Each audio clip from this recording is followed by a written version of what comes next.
face looks different today. How y'all doing? We're Outsiders Arcana. We're playing Curse of Strahd. Strahd. What? What? What? Huh? Hey, anybody need inspiration? Wait. I think you're all stacked, yeah? I don't have inspiration. Did you use yours last time? Because you Probably. recapped last time. Have it. I remember you. I don't know why you would have. I don't remember using it either. I don't really do anything. I think you have it. I don't have one, but I have the memory of a goldfish. I can always copy and paste the notes to you. Sure. If you just try, you'll get it, and we'll get you there. We started Alright. with the Mad Mage. It's inspiration via courage, Cody. Okay, Mad Mage. We went into the Mad Mage's magic mansion. Eventually, you did. we did fight him first. Okay, we fought him first. And we snapped him back to reality. Eventually. There went gravity, of course. And so we snapped him back to reality after fighting him, beating him down a little bit. What was it that got him back? We were able to refresh his memory somehow. Was it a near death? We're gonna go quick through this because there's a lot there. You were able to grapple him. Grapple him, yes. Nick had him convince grapple. him to calm down. You didn't snap him back for quite a while though. It's like halfway through the session. Oh so yeah, he got snapped that's back. right. Even when we got into his mansion, he was kind of still foggy, and Grimp tried to put a book in his bookshelf to try it with like some memories to see if it would work. We had a meal in his mansion, and then we left to go to the Vistani. We decided the Vistani might be able to bring him back, and we trekked all the way there. I think we stayed the night in our hotel, or our windmill hotel, and then we finally made it to the Vistani. The madam was able to bring his memories back, and he remembered that he was born in Canaan. Is that right? That is right. And then he did not want to go with us to Strahd, but he said he would aid us in any way he could, and he went out in search of his staff, I believe. He said his staff was missing, and his spell book, and he described what his spell book looks to us so that we could keep our peepers open for it. And then we got into the carriage, and there was wine that Rogar purified for us, or blessed, and then we got to the castle, went through some spooky doors that opened auto-magically, and then there was a servant guy that came creeping down the stairs, and he led us to the dining room where Strahd was like playing some ragtime music or something in the corner, and we all took our seats. Then we all did the Charleston. He was scatting actually. He was just back there scatting. Yeah, Scatman John it over in the back. We were smoking our thin cigarettes and dancing. I think that's mostly the meat and potatoes. I may have missed some things. Yeah, last session was a lot of talking, a lot of trying to get information from Mordenkainen without him being able to help. You did have a brief encounter with the Berserkers again. Mist invited them to camp out in the woods near the old Bone Grinder Inn, and they said "Okay." So who knows if they're gonna do that. I need to find them a cow too. I told them I'd find them a cow. Got them excited about milk. Was it last session that we heard like groans and stuff outside the windmill, or was that? Mm-hmm. It was. Okay. Yeah, there was. You got during the night. You heard groans and the horses running away but coming back. Okay. You saw humanoid footprints the morning after. You don't know, some sort of a horde of things. No, to all They did D&D not bother players, you. want your horses to live, make the spell find steed.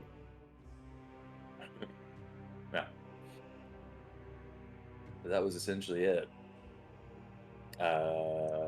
Mordenkainen shed a little bit more light about Mist's little artifact.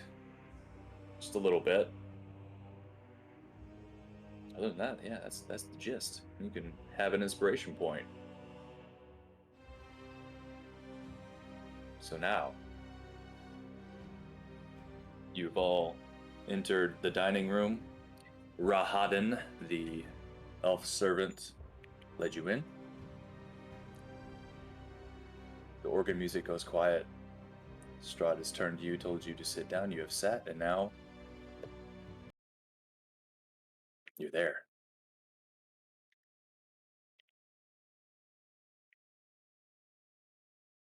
Does Raw Hodden's like nickname be like Raw Dog by chance? Are you asking Mr. Strahd right now?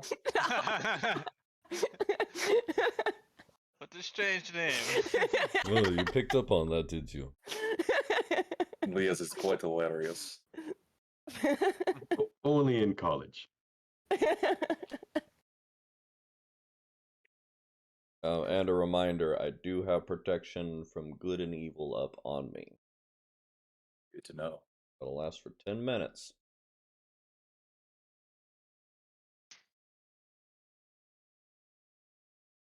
What's his music sound like?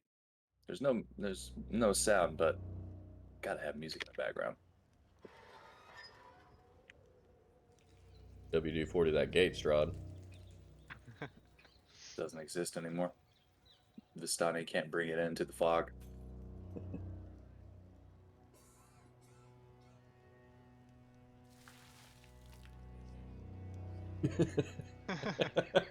Okay, this is distracting you guys. Who's out there rustling in the leaves? Let's just go to normal music.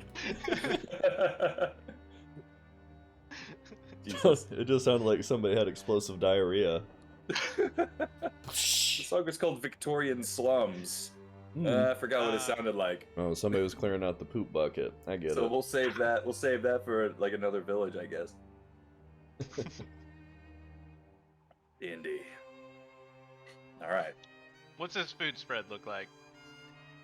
There was, can't remember off the top of my head. I mean, there's wine, there's sorts of meat, chicken. It all looks very, very fresh. Looks very delicious.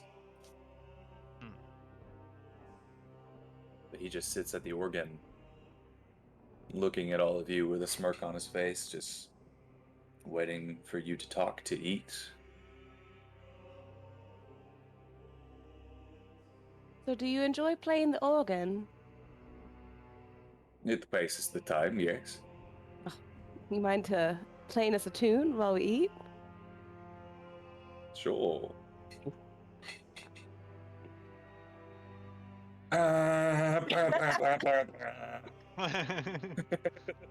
He plays the whole Phantom of the Opera score.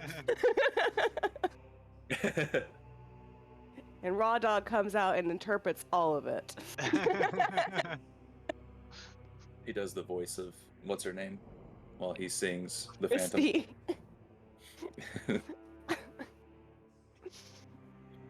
Oh. We don't have the rights to that. Cut that, cut that, cut that. Cut that. I'll clap with my paws. A little padded clap.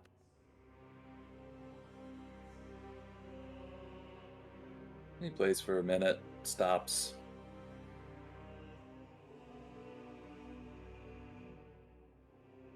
I mean, There's it's a some lot of this of- food. Yeah. Oh, I'm digging in. I don't know if Dig in. everybody else is, but I'm eating. Go ahead and don't roll anything. Everything's delicious. Yum. We'll wait a beat before I eat, just to make sure nothing happens. Okay. You watch Rogar dig in. You keep looking at him. You keep looking at the food. You keep looking at Strahd, who's just blank-faced smirking at all of you. Minute, two goes by. Rogar, nothing bad happens to him. Nothing that you can tell. So, why'd you bring us here? Oh, well. You've seen the people Barovia. Not a lot of fun. You rule over a place for so long without any new people. It begins to get a little lonesome. Every once in a while, I think maybe I bring in someone from outside. Someone might be able to take my place one day. Or at the very least, keep me entertained.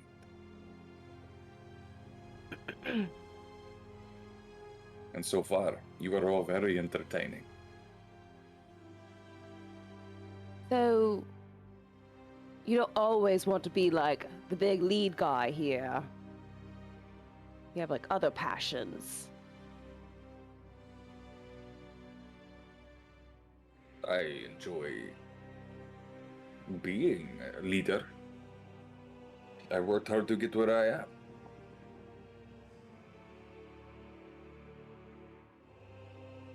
And you've already met Irina.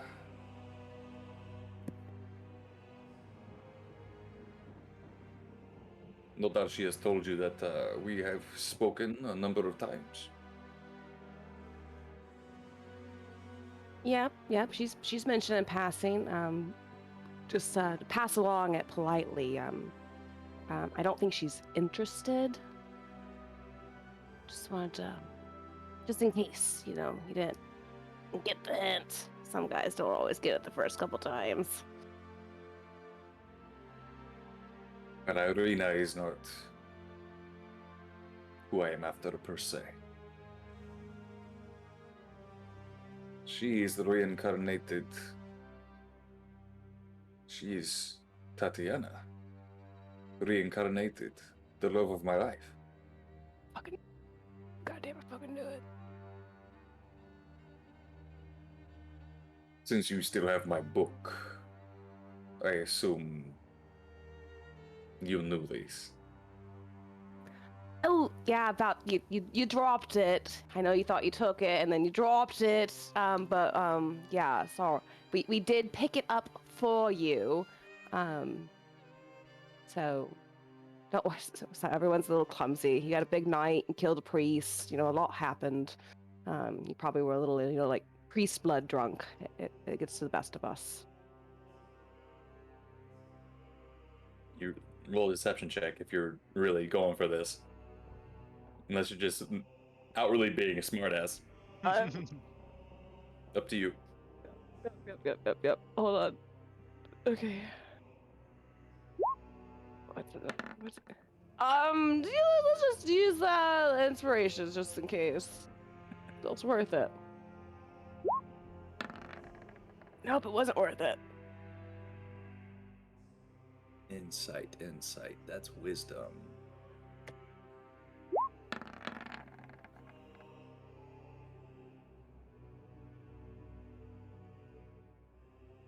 Well, I appreciate your politeness. If you would please leave it on the table. Oh, yeah, Graham, do you mind? Yes.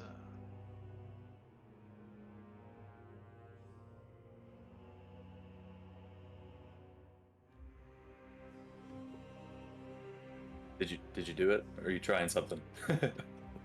I placed a book on the table. Put down a Betty Crocker cookbook instead. Just a book. 100 ways to use garlic. Did you make sure that this book looks like his tome? Nope. It's a book of Barovian fables.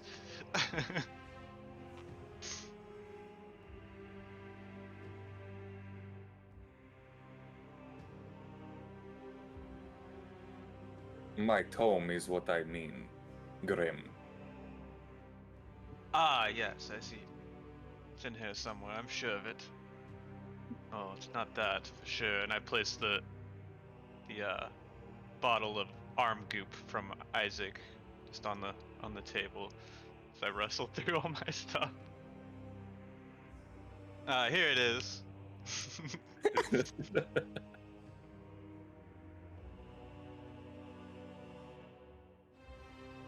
I appreciate it. So, what else would you like to know? You're cursed. Die. Do you like being cursed? Not particularly. But it is what it is. What if I could help you with that?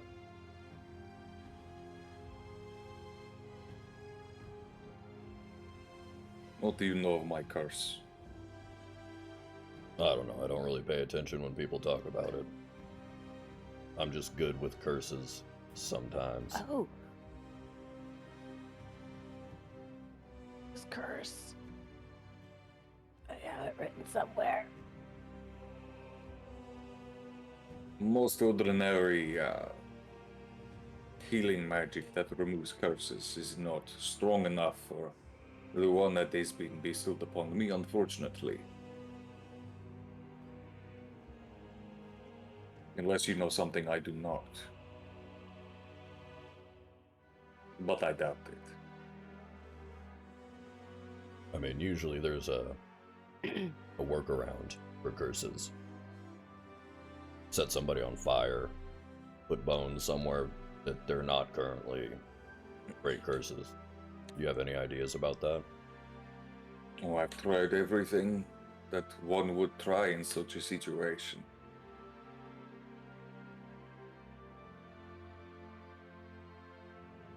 The only other thing I've not succeeded in is finding a worthy successor.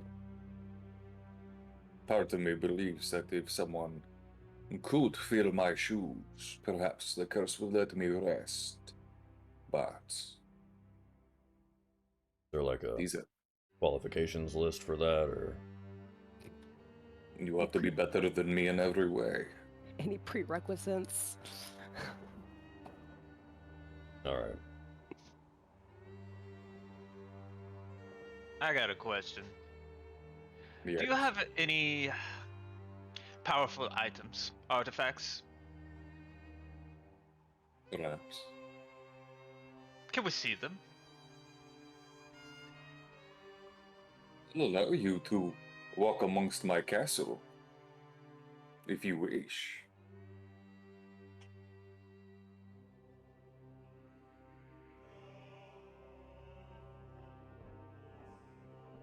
You might find something fun for somebody.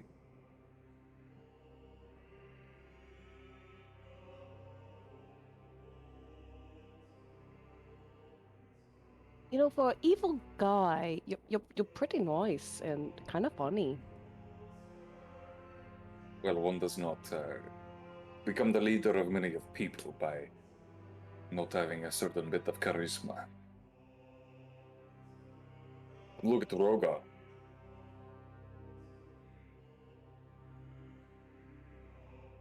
Yeah, I don't think we're that different, honestly. How is your chicken?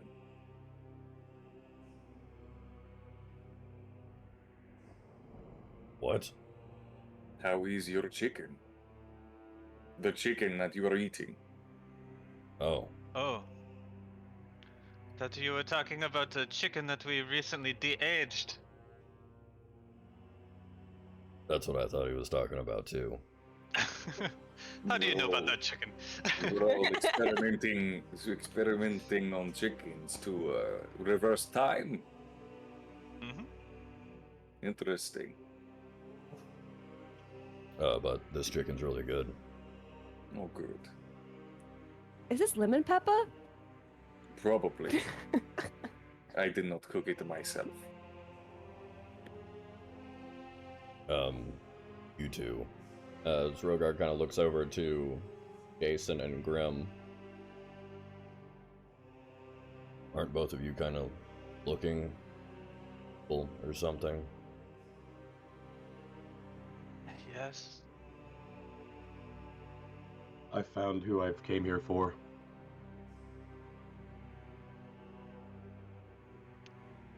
Strahd, have you heard of the name Uriel? Yes. Well, do tell. What do you know about this person? She was another fun one that I brought in many years ago. You brought her here?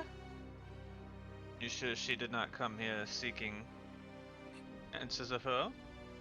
Well, no one enters or leaves unless I want them to.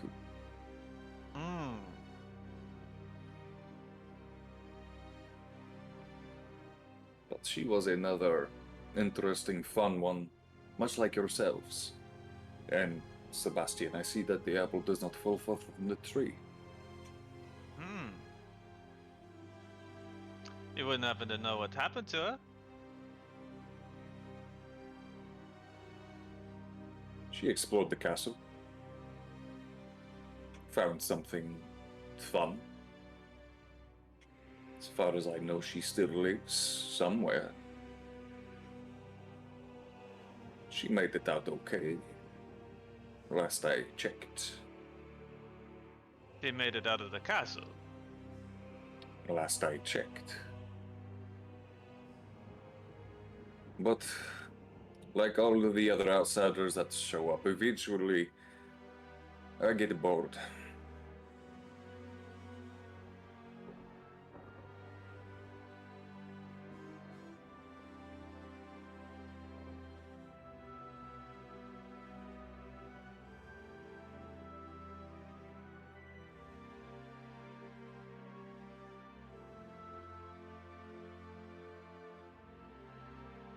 What is it you all want to do here?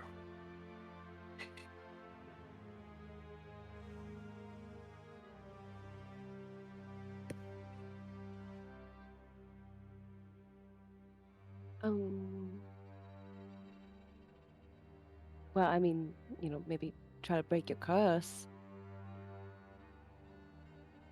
It's a noble thing to do. And then, after we break it, Rogar could be your successor. And then everyone has some pie and we go on our way. This is what you all want. Jason. Yeah.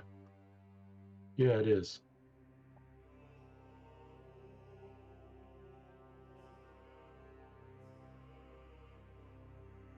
By all means, then, continue doing what you are doing.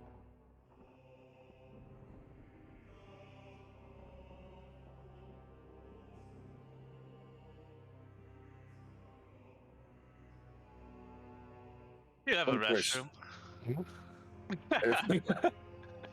Another question, though, first, Grim.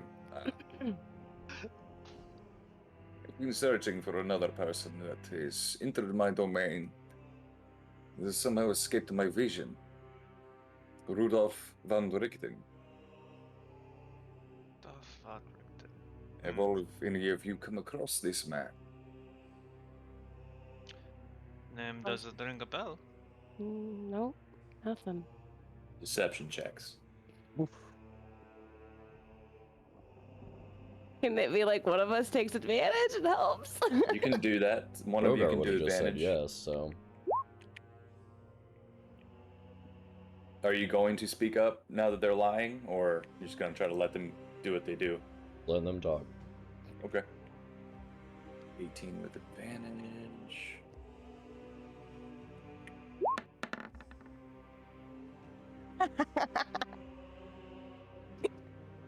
Very well. He got really into that Phantom of the Opera music earlier, and he has just been distracted since. Artists, man.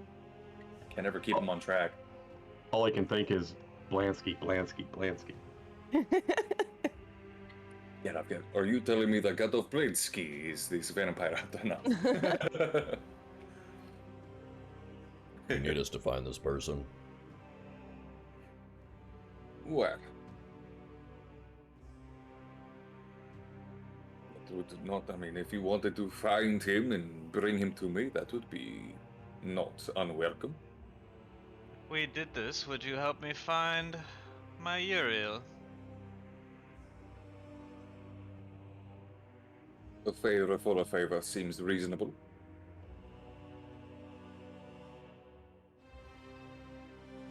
And I can also, with this exchange, perhaps you becoming my subjects, I could see to it that no more wolves or bats try to drink your blood. Not much of a subject kind of person. More of like a free spirit, you know, furry little ball that flies across the wind. Honestly, the bats and wolves aren't that bad. No. Wolves make good jerky too, so. Wolves are jerks. Wolves are jerks. Oh, must have talked to the berserkers. Yeah. Did you bring a bunch of berserkers here for some reason? Or they just already were here? Well, you know how a lot of people will see puppies playing around in the backyard? That is sort of how the berserkers are to me. Ah, that's adorable. Oh, well, we adopted your puppy, sorry. And then he kills us all. Well, you are like the bigger dogs now. With the little puppies, it's all still very adorable. I'm a cat. The irony has not been lost on me based on moon eclipse.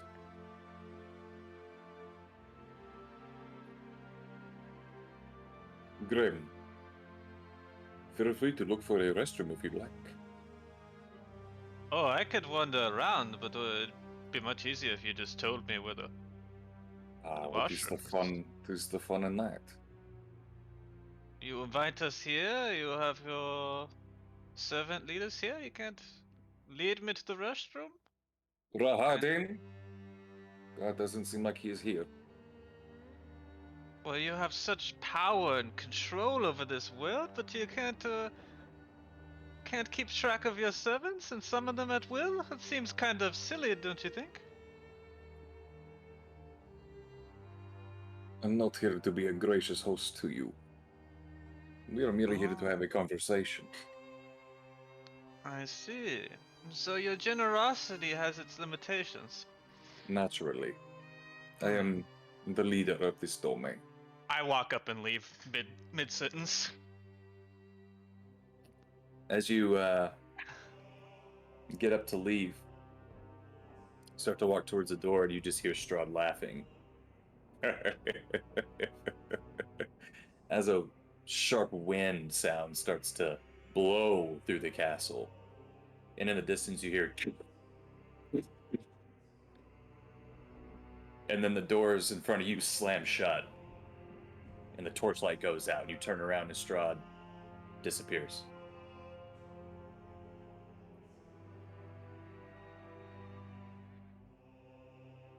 It's not pitch black, but it is dark. Sense.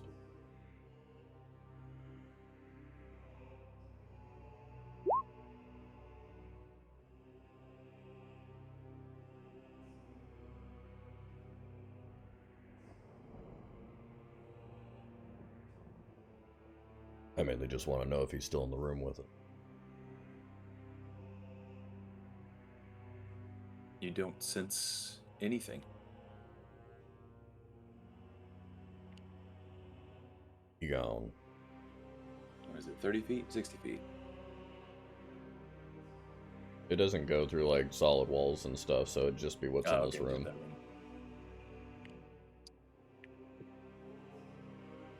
No undead in this room, no fiends, fae, celestials, just you all in this room alone right now. Has it been an hour since we arrived at this castle? How much time has passed? I'd say take the time to eat. Not quite an hour, 45 minutes, I think, tops. You can let me know when we hit that mark. I'm gonna refresh something. Okay. So now you had a weird, awkward conversation with the man himself, supposedly. Now all the doors have shut, the lights are out, and you're alone in the dining room. Still eating chicken. Okay.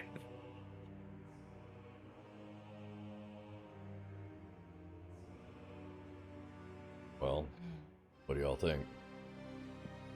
I mean, Well, it doesn't seem that bad. I mean, he's bad, but like overall, like it's not like horrible. I mean, I don't think we can trust him at all. No. he's a ruler, not a crazy, evil bad guy from like stories. Are you sure about that?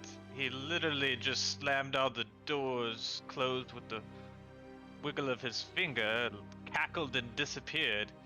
Seems like he's playing games and he is quite mad. Doesn't seem that mad to me. He really seems like go explore the castle. Like go ahead. And it's like this is all a trap, right? Like this is just a monster-filled castle. This is just for his entertainment. Well, I don't think we've seen the real Strahd yet. I think we've only seen what he's wanted us to see. I don't know. I think his actions will start speaking louder than words as we do whatever we do. I agree with Jason. DM, Go ahead. you said in the book he even said like he thinks Irina's reincarnated Tatiana. Like, did we get that from like reading the book? I don't Or know the if it tome? mentions that specifically in the tome. You had a hunch. Mm-hmm.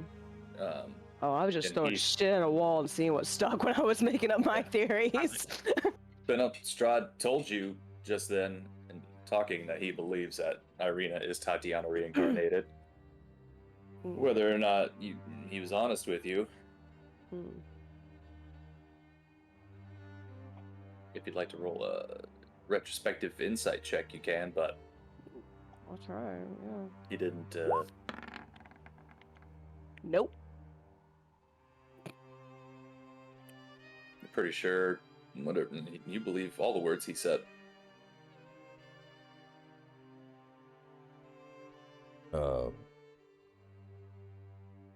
Didn't somebody need to find something at the castle?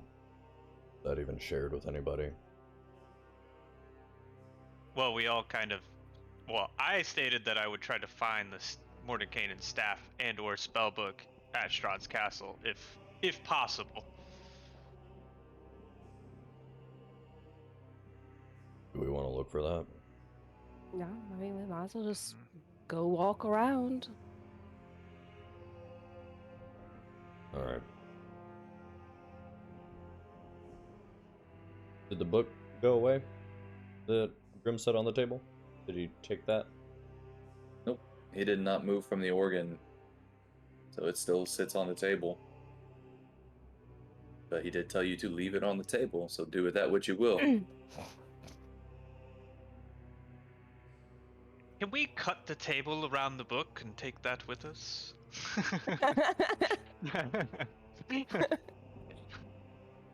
Well, we took a piece of the table. We didn't take the book. The book is just on top of it. You said leave it on the table. We did always leave it on the table. It's all in the technicalities. Let's just drag this table everywhere. Quick question before we start exploring. Is any of the silverware silver? No. At close inspection, it's like chrome. Okay. Jason, do you need any torchlight or anything? No, I could see pretty good in the dark. Good, good.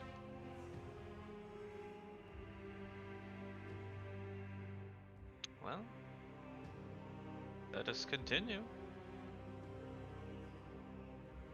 I'll go ahead and test the door, since I was on my way over there. So you finish eating up some chicken, you decide, any of you, you just head towards the double door there. It's unlocked. It opens. He just slammed it.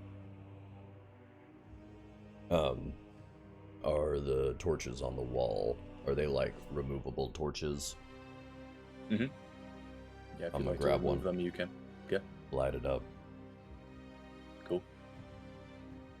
is this outside of the door? That is a suit of very polished armor. Oh, okay. I thought it looked like a weird little campfire from my angle, but now I see the armor. I get it. It's a bonfire. That's where we save our game. I know. Yeah. You can also make medicine. Boil some water. I'm gonna start dodge rolling.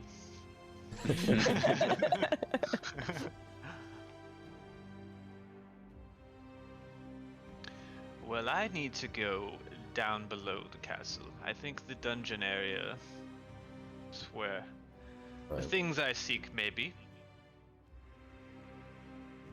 We walk out. I can see that there's a staircase here. Does it go up or down? This one? Yeah. It goes, I think it goes both ways. It goes up or down.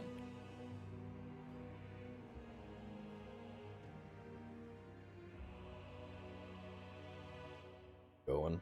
We're just gonna kind of look at everybody, make sure everybody's fine with this. After you. Start heading down the stairs.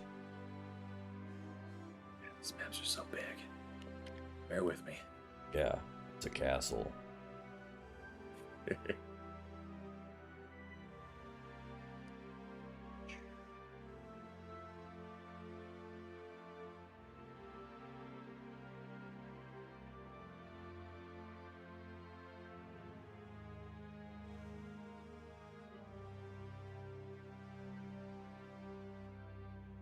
Was some good chicken though. Just enough lemon pepper, but not too much to make it, where you're real thirsty. We're heading out. I might grab the rest of it. And then... Such a marvelous spread, but I didn't see any milk on that table. Did you bastard?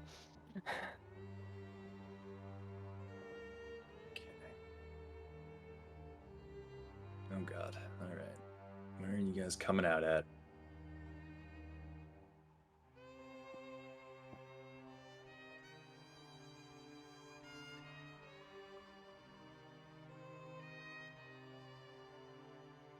Can't read this daggone map, man. Okay, here we are. Yeah, they really like to rotate all the maps around different levels. Like to shuffle them up, keep you on your toes.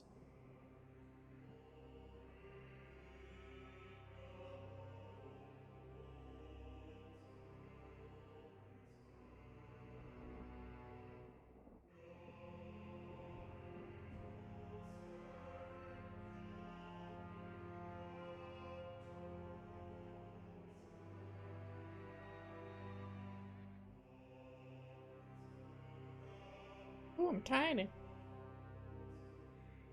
It's a tiny little lizard going downstairs. I'm just a wee little dragon boy. Alright. So, the stairs descend to a black, still water that fills an arched hallway before you. The water's surface is like dark, mirrored glass, disturbed only occasionally by the thwick of a drop falling from the ceiling. 20 feet ahead, arched doorways lead downward from each side of the hallway. In each arched doorway, an iron door stands closed and partially submerged. You hear a weak cry for help from beyond the south door. Sound like a woman or a man?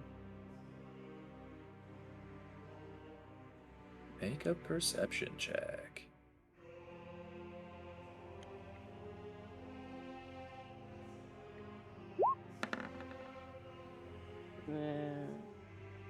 It's hard to tell.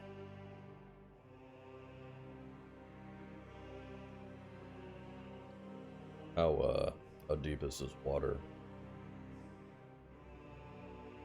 About 3 feet deep. Okay. I'll start wading through it. Alright.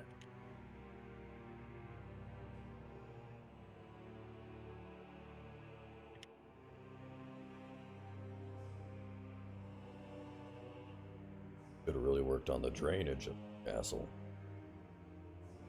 I'm not impressed by this lower level. I'm thinking you have a good plumber or something.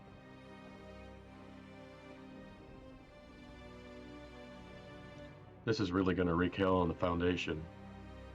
The resale value is going down for sure.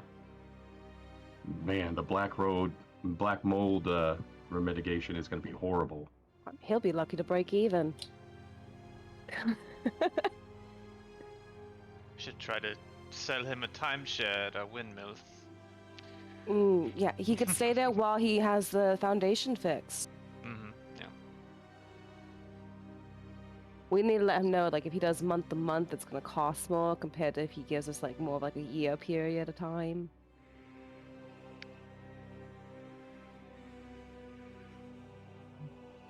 Confused by what this is doing here. Hold on, I gotta read something.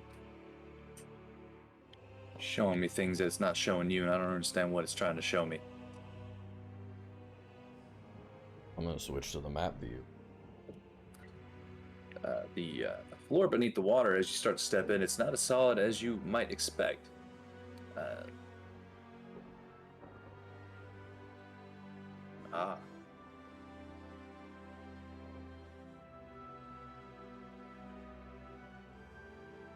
let me roll fun dice here.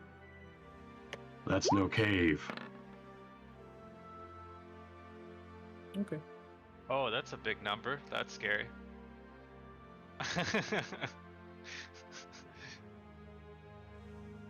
I shoot my blaster. Rolls. I shoot my blaster at the ground to make sure it's a cave. Well, you forget I already tried it. It's magnetically sealed.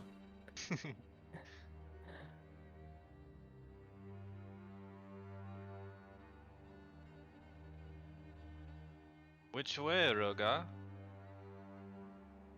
Oh, I'm just waiting for this voice in my head to tell me what's going on. You talking to somebody? So you're walking through, and it's odd. The ground isn't as solid as you might expect. But you keep going. You see, as you're going through, there's a mold-covered ceiling hangs 3 feet above the still black water that fills this dungeon corridor. The water at this point now is 5 feet deep as you get all the way down into it. I would like to swim like doggy style, kind of like lion, jungle, panther, cat. You know, like going across the river, get their prey. So that way I'm not touching the ground. Okay, so you're just kind of swimming. I'm Is that basically. what you're saying? It's my fancy way of saying I'm dog paddling. I wanted it to sound cool, like I was a lion, jungle, cat. It didn't come out as cool. I'm like a lizard that walks on water, but I'm a cat who's just swimming. There's 10. This is so weird looking on my map. It doesn't make any sense to me. Are we getting like mold in our face? You said there was like 3 foot to the ceiling and the mold dangling off of it. We all have asthma now. Yeah, we're definitely getting sick after this. You might be getting a little sick. Sucks for you guys. I can't get sick.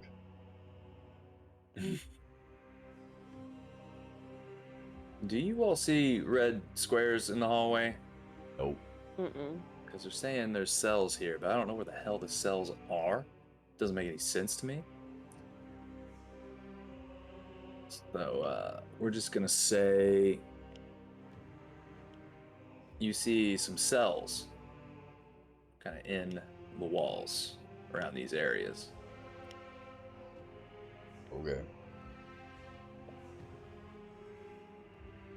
Do with that what you will. You are passing by cells. I mean, I'll take a little bit of time to like hold my torch up, look in them as we're passing them. Okay. There is one right here as you were going down the stairs. It's like clinging to the bars of this otherwise empty cell is the rotten corpse of a male half-elf dressed in leather armor. And are the bars far enough apart to where I can reach into them? You can reach in, but you can't reach the corpse. It's like 10 back feet there. deep. Okay. Yeah. Is the cell door just unlocked? Can I open it?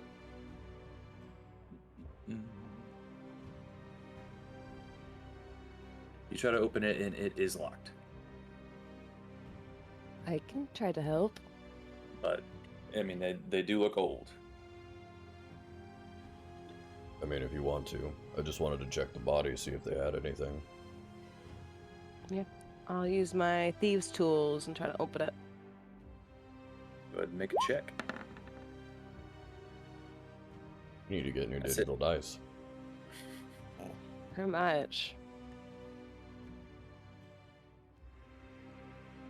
And one, it's kind of rusty. So you go in, you can't quite find it. It's real hard to get. Doesn't open. Crowbar might take that right off the wall.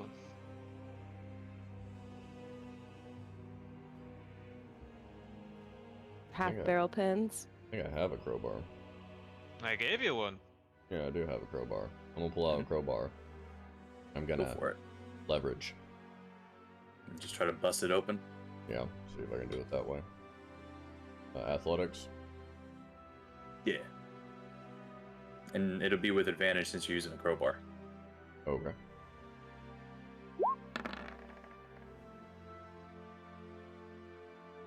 Bad dice. Just got it open. The rust and everything, it was pretty tough. With the work of that crowbar, you got it open.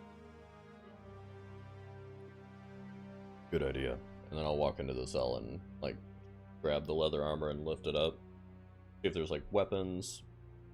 Can't imagine Strahd's worried about, like, de-weaponizing prisoners that he throws in here. Good hunch, because you do also see a sheathed longsword. And there's 2 belt pouches. One contains 5 gemstones that are worth 50 gold pieces each. And the other containing a potion of something. Alright, I'm gonna take the potion off. I'm gonna toss it over my shoulder at Grim. Gemstones, open it up. What kind of gems are they? They just look like really nice gemstones. Okay. They're worth 50 gold pieces a piece, so in your mind, it's just really fancy gemstones. Gotcha. Not So like there's 5 of them? spell components or anything. If someone needed gemstones for a spell component, they could use those.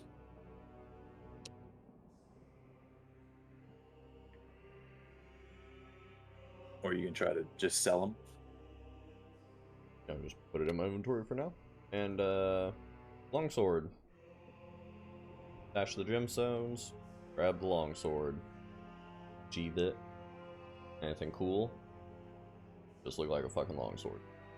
So it's a good longsword. A little rusty. Might, if you want to use it, you might just have to spend time cleaning it up a bit and sharpening it. But not magical or anything, as far as you can tell. Close it back. Yeah, and I just... Alright. leather armor in here if somebody has, like, no fucking armor. About as base as he... Good on armor. Let's crack all these babies open. Who has the potion? I threw it to Grim. Okay. I figured Grim, just at first glance, you can tell it's not a healing potion. If you'd like to make some sort of a check to see if you've seen this liquid before, you can. Otherwise, you might have to test it or get someone else to identify it. I was gonna have Mordok try to analyze it since he's the master alchemist, but I can go for it. I'll try. History or Arcana, or what do I roll to? What would that be? I'd go with Arcana on that one. I'd say Mordok gave you a little bit of knowledge of his alchemicalness. This looks like, probably it's called a potion of heroism. Heroism. Hmm. So I've heard of it, but I may not know exactly what it does. I'd say you know. With that check, I'd say you know. You've read about this potion before. You've not used it or seen it. I also know the spell, so if you were to tell me, I could tell you what it does. Oh, you can discern. Okay, yeah, I'll Yeah, I relay have that spell, so I would know what that means. 1 hour after drinking it, you gain 10 temporary HP that lasts for 1 hour. For the same duration, you are under the effect of the Bless spell. No concentration required. It's a blue potion that bubbles and steams as if boiling. What are you laughing at? It's really a potion of heroin. Oh, I think this would be most suitable in Jason or Miss Hands. Which would one of you rather keep this on your person? I mean, yeah. Do you want it, Jason? Do you want me to keep it? I'm not picky. Go ahead and take it. I'll just Google it. Actually, wait, I don't have to Google it. We have Roll20 that tells us stuff. Oh, gosh, it's just, damn it. Today's game is sponsored by Roll20. Sorry, guys, I'm on a lot of allergy medication right now. I'm not quite thinking. I'm on an allergy cocktail. I also stopped her from sneezing earlier, and it really messed up her head. It really did. But then I sneezed like 12 times.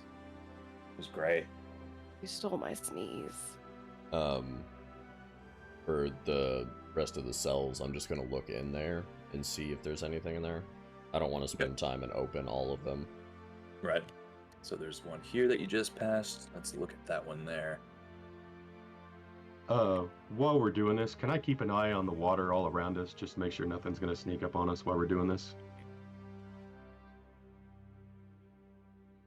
Say again, Jason, I'm sorry. Can I keep a watch on all the water around us, make sure nothing's gonna swim up towards us? Just make a perception check for me.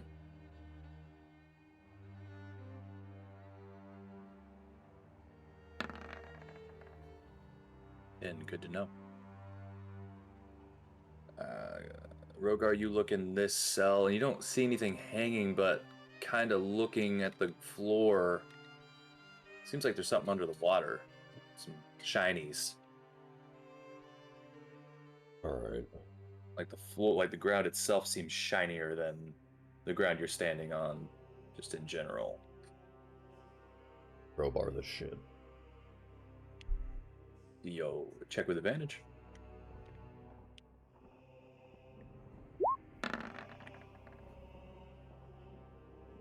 Pop it up. No effort at all.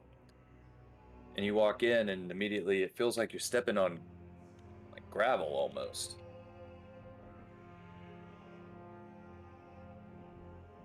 And I reach down and like scoop whatever it is I'm stepping on and kind of pull it up.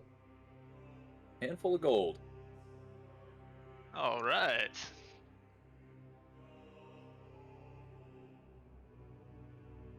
Just gonna probably hand the torch to somebody that's behind me and then keep like grabbing handfuls and dumping it into a pouch that somebody holds open.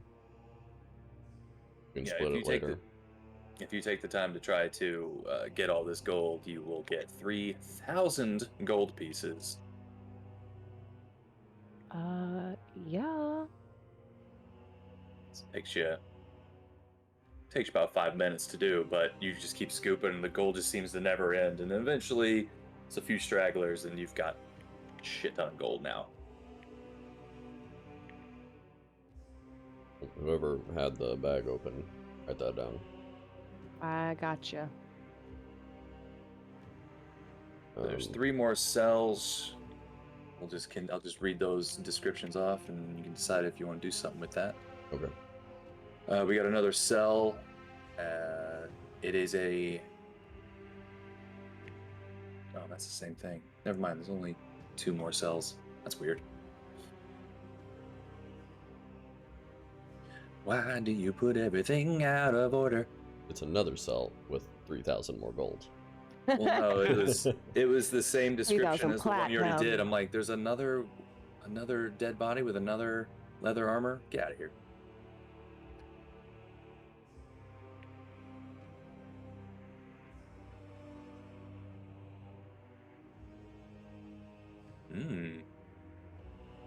One of them is empty, but there's another cell right here.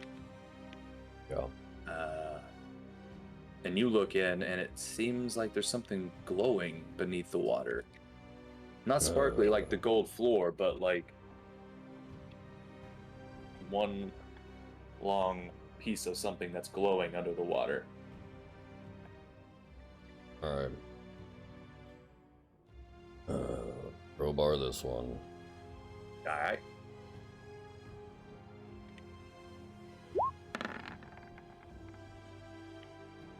This one's a little bit more tough, but it does pop open eventually. You walk in. Yup. You reach down for the glowy thing.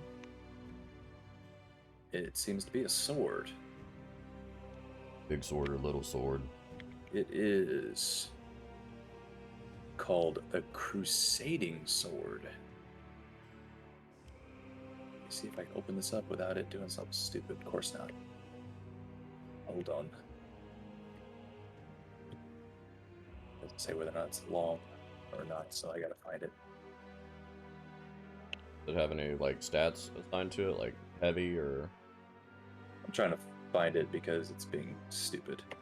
Every time I click on it now, it's like, can't load the page. So I gotta type it in. It is a short sword.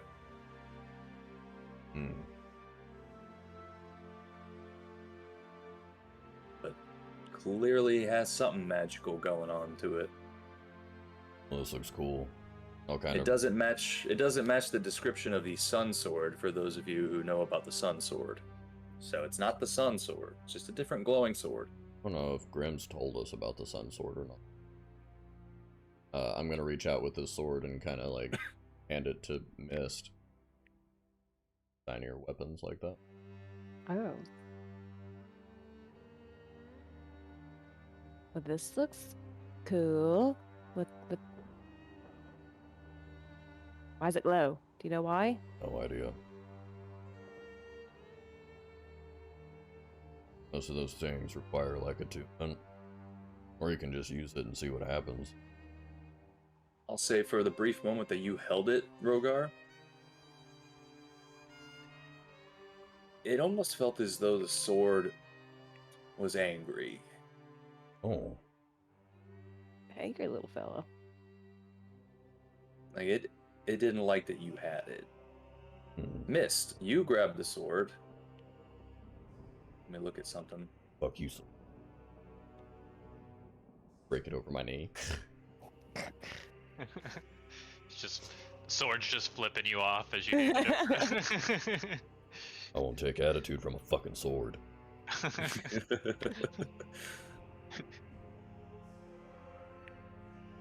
You hold on to it. You don't feel any emotion coming from it at all. Let's pass it around. Let's see who it loves the most. It's like the talking stick. Here, Swordy, come to me. Oh. I mean, well, Grim, do you know what it might do? You seem more inept with the magics. I've never seen a thing like that before, but it looks magical. Shiny enough. Most magical things are very shiny. Yeah, look at me. I guess to attune, how long does that take to attune to something if I have to try to attune to it? It takes I don't remember exactly. I think it Do you takes remember an how hour. long? An hour? Yeah. To do like a short rest. Okay. Well, I'll look at it later. Okay. We passed 2 doors. Yeah, so you checked out all the cells, and so now you can either continue on. While you were checking out the cells, you would have noticed that it kind of opens up here at the end to more water. You didn't get a good look. And then, yeah, you've got the door to the north and the door to the south. I'll go to the one on the north. There's no, like, markings or anything above these doors that are like, toilet room, super magic storage room. You don't see anything like that. Okay. Nothing's marked. So you go to the one to the north. Yeah, I'll do that one first.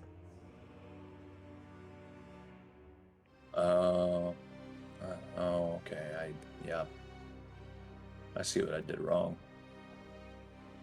It's a room full of cells. Funny thing, a decomposed elven man wearing leather armor. It's kind of what's happening. Okay. So we explored those 2 rooms. So there's something funny going on in this hallway that you may or may not find out about later. And yeah, the door's fucking goddamn. Well, shit, we already roleplayed it. We're gonna say that this one's not locked anymore, and you open it up and you see some cells. You found the thing and the other thing. Okay. But there's more cells in here that you did not find. So let's go over those. Yeah. Rogar just opens the door and goes, fuck. So, yeah. Where was it? I'll tell you where all this actually happened.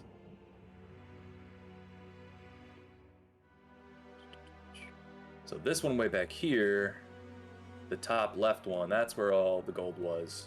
Okay.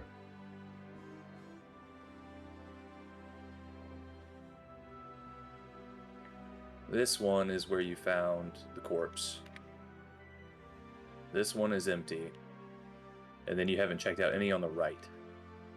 Alright. Going down and you the didn't right check side. you didn't check this one out either. But you would have seen it by passing that it was kind of the same thing as this one. This one was open. The door is kind of slightly hanging open, and you go in, and it feels like there's more coin under your feet. There's more money in here if one of you wants to get it. I got it.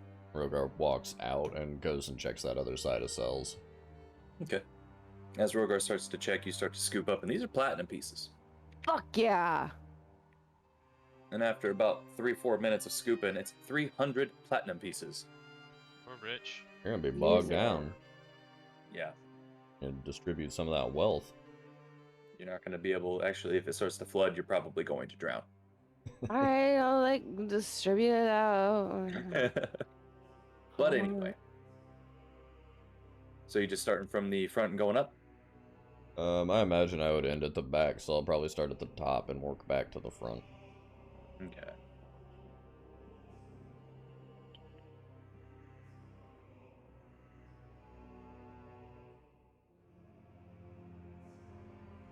Oh god, Grim, how'd you get in there? Where am I? So much deja vu. Friendly secrets. Hey, sneaky.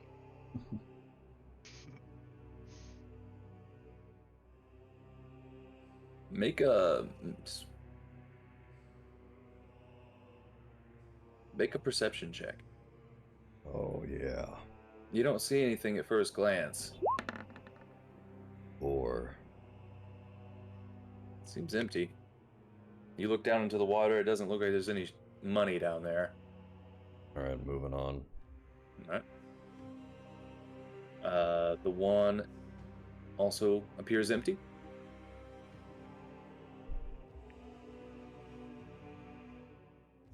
On, keep on. Now I take a look at this one. And kind of looking on the floor, it looks like there's some sort of gray ooze.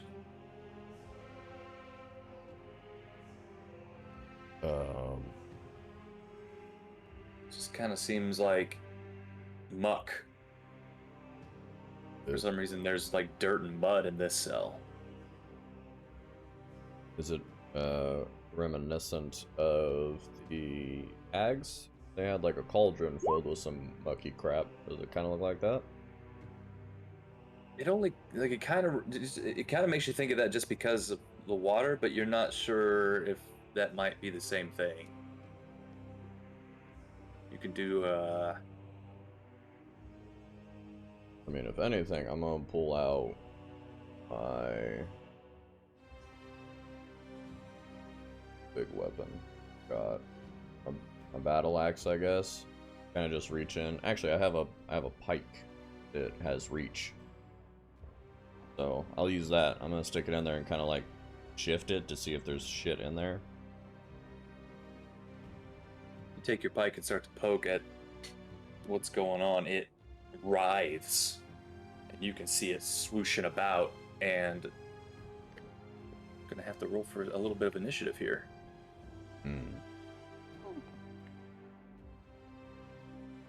You got a live one.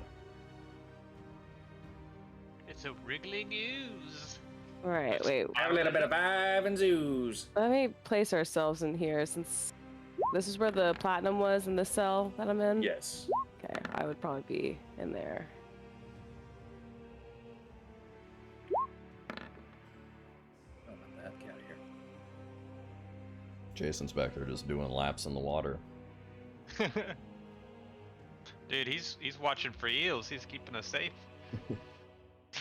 Just punching the water occasionally and make sure there's not things in it.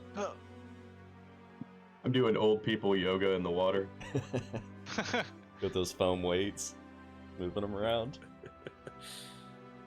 I'm gonna use the restroom while we're preparing for combat. Cool. It's real low impact. It's good on your Ds. I'm gonna go grab coffee while you get that ready.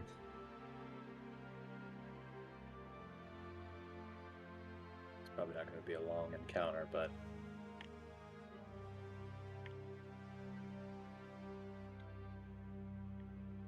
I'm gonna get up and grab something. I'm gonna go get up and grab a Kit Kat. Take that, internet. yeah, internet. Who do you think you are?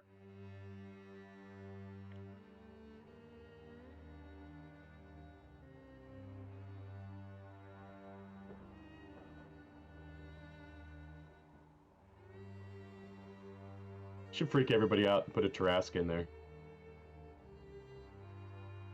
This little dragon. What? Yeah, you Yeah, did. no, the gray ooze was a dragon, man. Oh, he didn't even roll initiative before he left? Cody. Monster. I was waiting.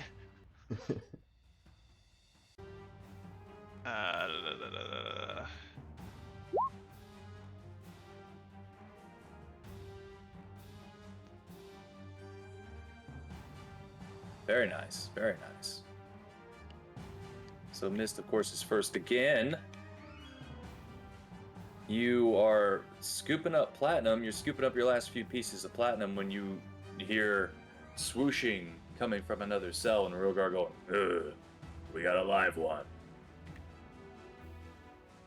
Really good reenactment. I love it.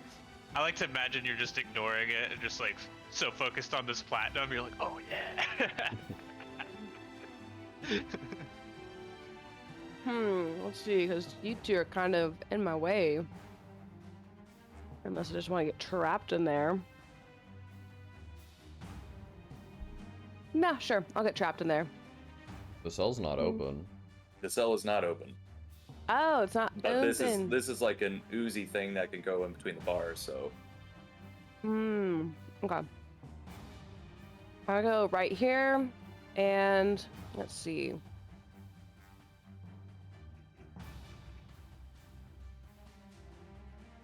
I guess I'll just take my bow out and shoot in between Grim and Rogar.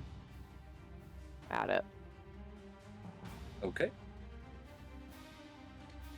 This would be, what do you do? Sorry, what are you using again? A bow? And I did not mean to put sneak attack on there. This will be at disadvantage actually, since it's kind of still kind of down and under the water, essentially prone. So it's Still hits. 15. Okay. We'll go with the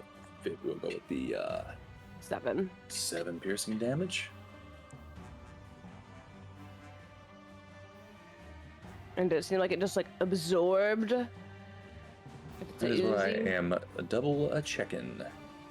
No, you see the ooziness is actually pretty thick, and the arrow sticks into it and kind of for Aha! 7 damage. And I will take a little bit of a step back just to give some room to peeps. Okay. Grim, you see this weird ooziness trying to come through the bars at you and Rogar. I am going to do Green Flame Blade and with my rapier.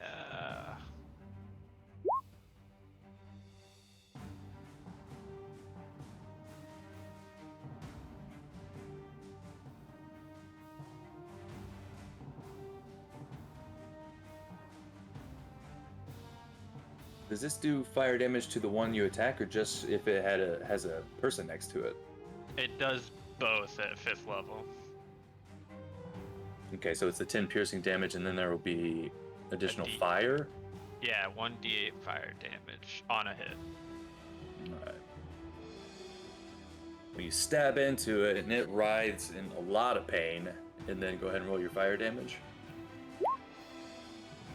I can re-roll that, I believe. Since it's fire spell, I have Adelio. Yes, when I roll a 1 on fire damage for a spell cast, I can re-roll any roll of 1, but I have to take the new roll. Okay. So I would like to do that. Okay. You stab it, and it reacts like very painfully. The fire damage, however, doesn't do as much as you would hope. Okay. Seems like it might be resistant to that fire. Alright, and I will, well then on that, I will use Thirsting Blade. I'm going to attack twice with my packed weapon. I'm just going to go for another basic rapier attack. Okay. And with that, you stab into it one last time as it... And then eventually just kind of dissipates. And it just seems like murky water again. Not a very strong ooze. Got you all worked up for nothing.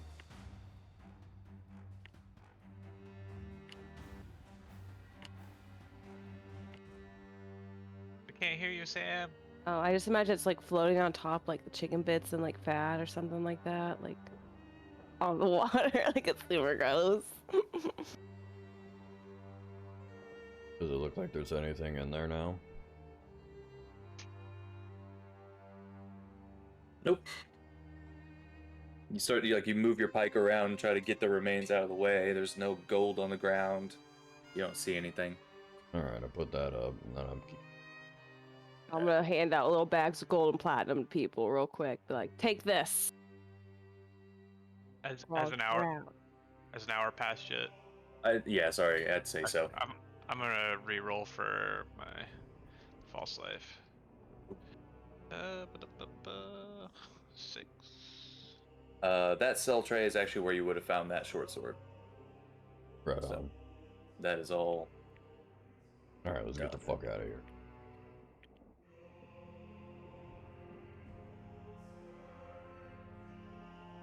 Open this and it's more cells. You don't know that. Is it Elven man in leather armor. The glowing short sword. You see a ooze. I was just double checking something else. With all that noise, Jason, you take a second to think. Did anybody hear that? You look into the water, around, listen. You think you're good? Rogar, this door is unlocked. I thought it was locked. I was mistaken. You open it. And you're never gonna guess. Never gonna guess what's in here. You do still hear those. You open the door. Fuck. Here. Hello? Hello? Help me! Hold on, Yes, I have sounds like a man now. I have a thing I do. I'm gonna go to this first cell. Can it? Hold on, I gotta process. You're gonna fucking throw me off and I'm gonna miss one.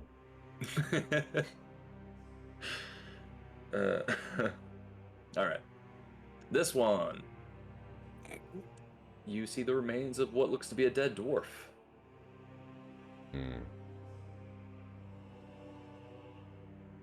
We should save that dead dwarf, take his body out, and then explore this no further.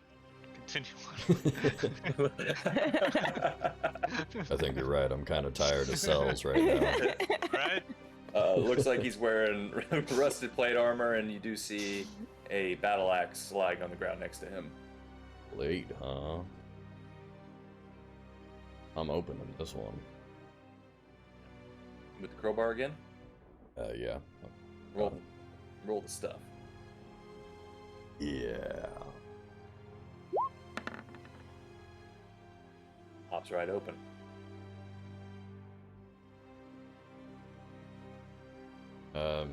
Same thing as the elf.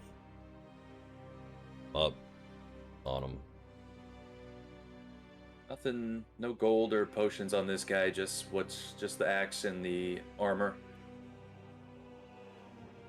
You take a look at the battle axe. You don't see any runes or anything that would suggest that it's magical, but it does look like a good battle axe.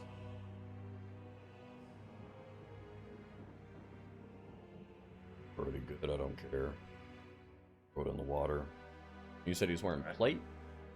Mm-hmm. It's a little rusted, so you might have to clean it up if you want to use it. But sure, and it's not going to fit me at all, but I can take it to somebody. Yeah, I'll strip him of the plate. Kind of fold it up and tie it to my bag.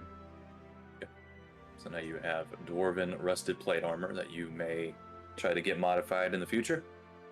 It reminds me, I have some stuff getting modified. Can't forget about that. I don't even know if there's a smith anywhere. Found one. Smith is a very common name. I imagine they're everywhere. Excel. This one appears to be empty. Okay, good. So. Looks like there might be some more money in this one.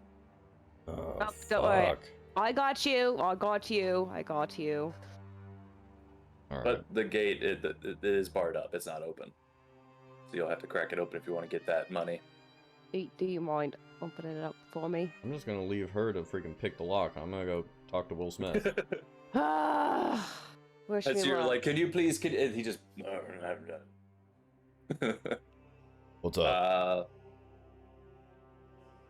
All right.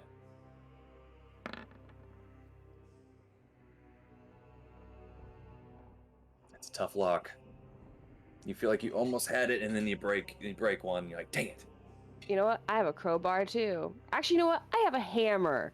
I'm gonna take a hammer out. I'm just gonna bounce the shit out of it. We're trying to have a conversation with this guy, and you're just like, bing, bing, bing. My name is Carl. I've been trapped here.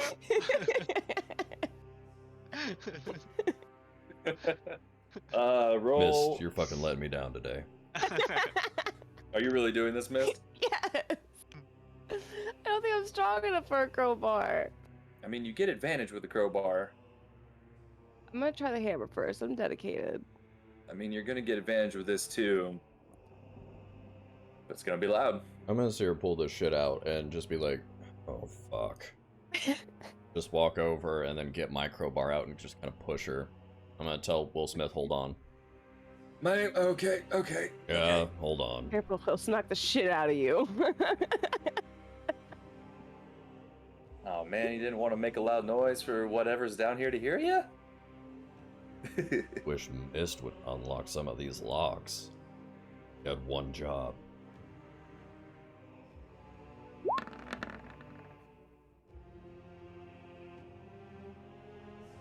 There. I'm going back to this guy. Alright, let's try this again. Like.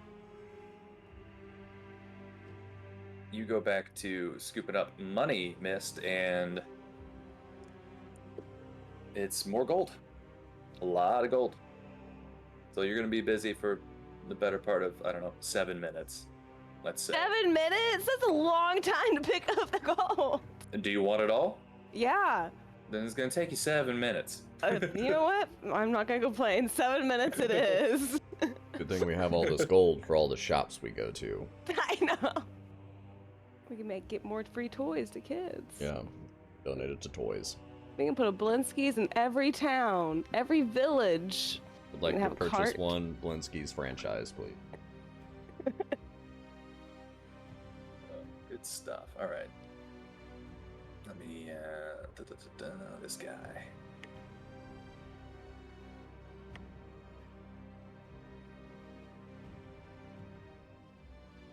Ooh. Yeah, you have to forgive me. You guys went the complete opposite direction I thought you were going to go today. All right. So you go up to this. You go up to this guy. And he's just like, "Hey, can you let me out?" Why? I don't want to be here anymore. Are you friends of Strahd or enemies of Strahd? I mean, I'm kind of neutral with them at the moment. It would probably behoove you to not be his friend. God damn it. Why are you in here?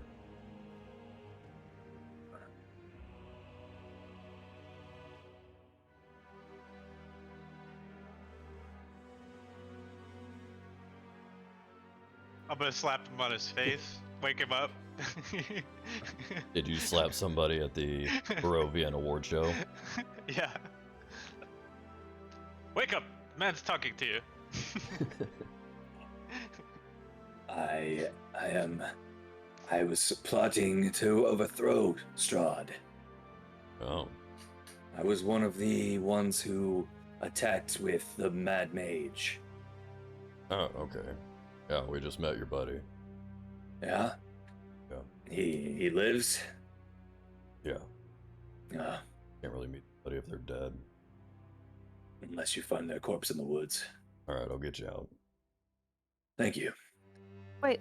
Before you open that, well, I'm like kicking up goes, I thought the Mad Mage attacked on his own. No, he rallied people, and that was one of them. Yeah, I think he said that, right?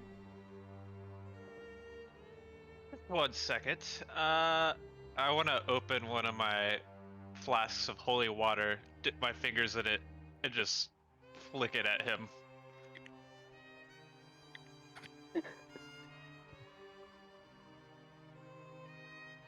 I'm out. I have to check something. Wait a second. Could I do ceremony and make all this water holy water? Oh shit! It's like the grandma's meme from Dante's Peak, where the grandma's just melting in the acid light. Hey Strahd, you mind coming down here for a minute? Wanna go for a swim? Get some laps in? Look at ceremony. I think there's an amount I can do. The holy water splashes on his face and he just... Okay, why'd you do that? No, it's just blessing you. Bless you, child. You are now a child of Tiamat. Congratulations. I don't want to be a child of Tiamat. Too late. Would you like to make a blood pact? Absolutely not. Can you please just open the cell? I'm really hungry. I'll open the cell. Yeah.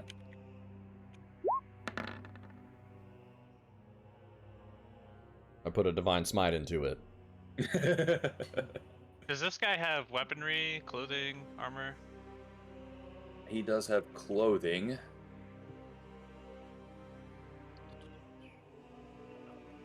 Does he have? He doesn't have any armor on. And he does have a spear. I will tell him about the studded armor. I thought it was just leather armor, not studded armor. Yeah, it was leather. Or leather armor. Oh, okay, I was about to say it was studded. I'll take that shit. I'll throw my clothes at him. Whoa, wait a minute. Not like that. Not like that. I would go to my own separate cell and change. Girls and boys cells. After I appreciate that. I don't need any armor. After I break this open, I'm just gonna continue looking through the cells. I'll be like, okay. So what's your name? The name's Emil. Emil or Emil? Emil. Emil. Yang yang. Email, like E and then the word meal, like email. It's like email me. It's Emily without the Y, you nerds. Okay. This guy's about to be famous. He's about to create email. Oh, that maybe if I could get like an arcane screen, put words in it. Oh yeah. Like the message spell, but you read it. You can call it like AOL chat, something mysterious, and people can use like weird names. All right, like shut up, miss. Daffy Get your gold. Duck. You don't use armor.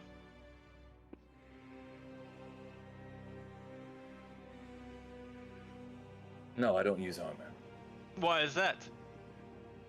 It slows me down. More of a. And you could see looking at him, like he's a pretty built guy. He's not like really tall, but he's probably like 6'2". Pretty decent shape. A little bit malnourished because he's been locked up, but you could still tell he's got some muscle definition on him. Why don't you help us bust these cells open? Yeah, definitely. You got me out. The least I could do is help you. What are you trying to do right now? Are you trying to fight Strahd? Just looking for shit. Okay. We just had lunch with him. Why? What was going on?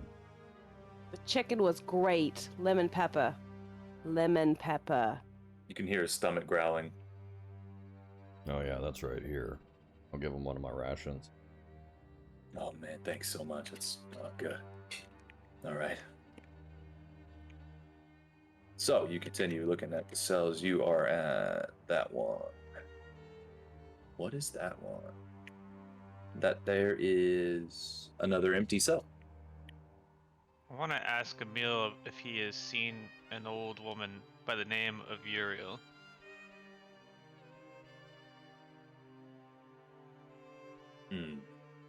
Not down here.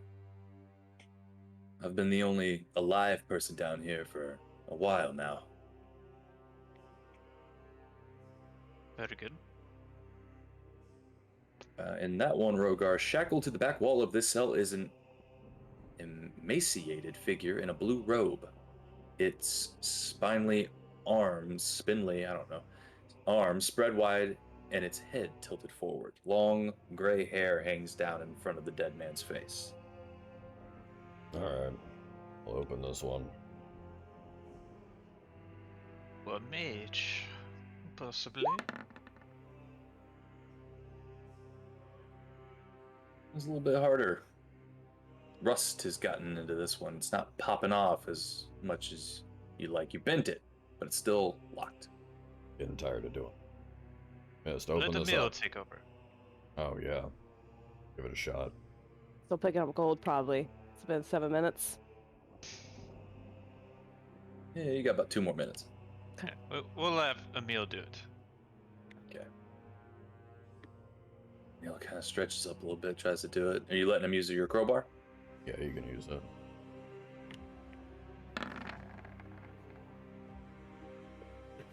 He pops it open. Hands you the crowbar back. Somebody go check that. Ooh, pick me, pick me!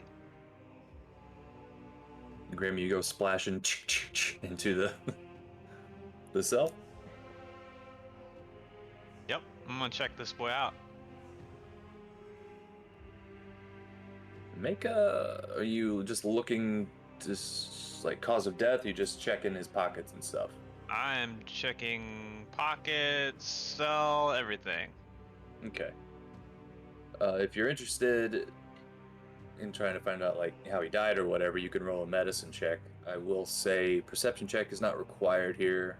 You don't find anything in his pockets. You just see his robes. You see that he has been long dead. He's still got some flesh, but he's almost completely skeleton. He's withering away. It's pretty gross. But there's still a little bit of flesh. So you can make a medicine check if you want to discern how he died. If you don't care, you don't have to. I'm not skilled in that. You can just see he's been decomposing for quite some time, but whatever was on him was either taken or he never had anything on him to begin with. Nothing good. Rogar, you keep going down here. Pounded into the roof of this cell is a rusted iron pulley, strung through which is a rope that is tied to one of the crossbeams of the barred door. Dangling upside down from the pulley is a man, flabby and stout of build, in a tight-fitting leather armor. His boots are bound with rope just below the pulley. His fleshy hands are tied behind his back, and his head is underwater. He isn't moving. So there's a pulley that's attached to the barred door. So if I open the door, does it look like he'll go up? Or is he strapped that way to where the pulley attaches to his feet? Yeah, it's attached to his feet, and I'd say it'd push in. So it would like sink him further into the water, but Okay. But you've been popping him off. So like you could pull it and that would pull his head out of the water maybe. Yeah, let's try that. I'd rather lift him up out of the water instead of have him splash into it. I don't know, this is weird. Alright, get my crowbar back and try and break this shit open. Okay.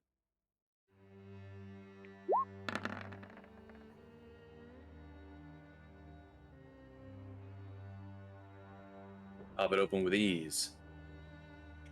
And as you pull the cell open, you have to try a little bit harder, but his head does slightly come out of the water, but he is still not moving. His face is bloated and blue. He is dead. Seemingly so. Who knows how long he was hanging there. I'll walk in and poke him with the crowbar, the forehead. Nothing.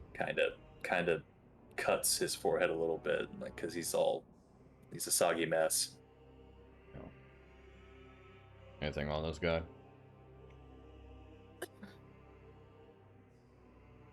Kind of check his pockets. Doesn't seem to have anything. You do notice on the ground is a smashed lyre. Perhaps this man was a musician of sorts. Yeah, this makes probably a shitty musician. But the way, I have a hard time describing it, but the way this pulley system is set up, it's like he could have kept himself above the water, upside down, and maybe he just lost strength and finally dipped over and drowned. So the pulley system doesn't seem to attach to like anything else. Like it's just holding him in this position. Okay. Yeah.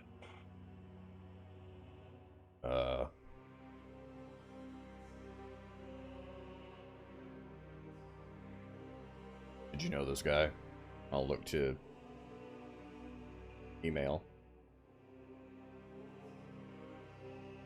Not personally, but I was here when they threw him in the cell about a week ago. A week ago? Does he look familiar to us? Not really. Okay. Maybe 2 weeks, I don't know. Time is funny around here. We'll move on to the last one.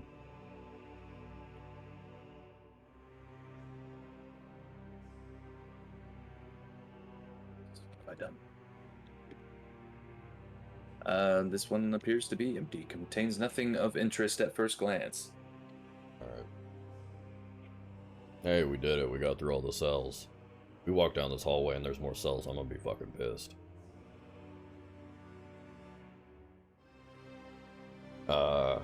You want to come with us? Clear this out? I guess so. I'd like to get back to my wife whenever I can, but you saved me, so I'll help you. Where's your wife at? She's in Valaki, I believe now. Okay. I own that city now, so works out for you. What's her name? Maybe we know her. I'll tell you what her name is.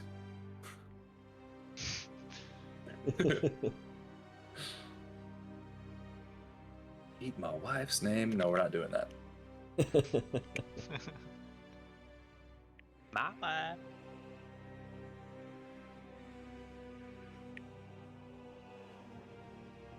Her name is Zulika. Okay. Do you have a last name? Yeah. Trying to figure out how to pronounce his name. Taransku. I don't like this name. Tyrannoscoop. Tyrannosaurus. Male Tyrann. Tyrannoscoop. I'm sure she's fine. We've secured Valaki.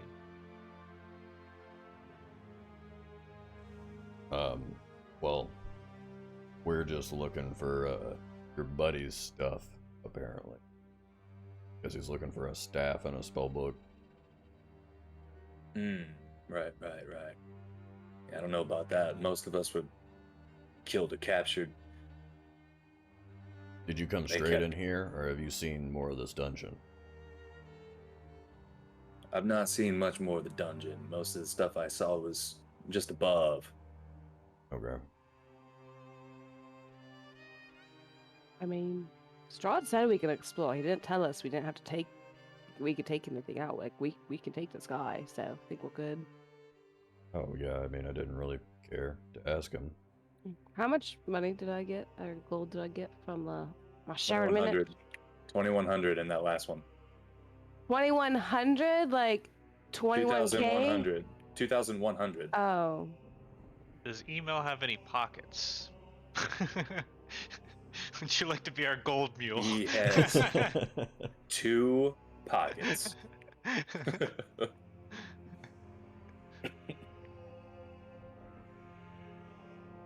Split that up with him too.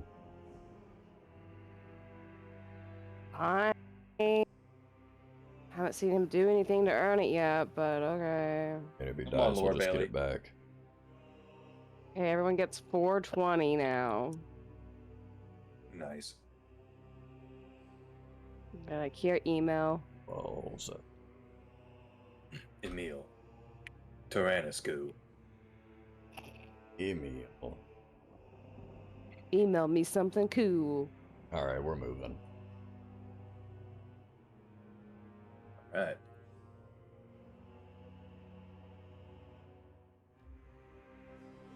Going to the left. To the left. Oh, in the picture, he kind of has pointy ears. Does he look like he's elven of some sort?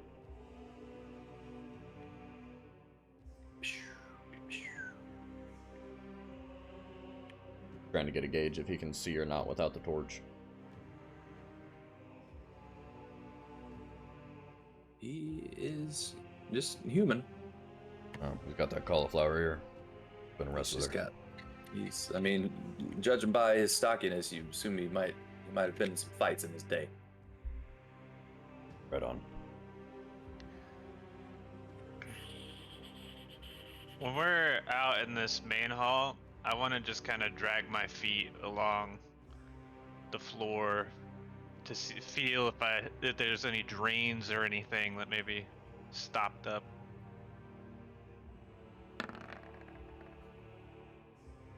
I rolled the same thing on a D100 2 times. Dumb.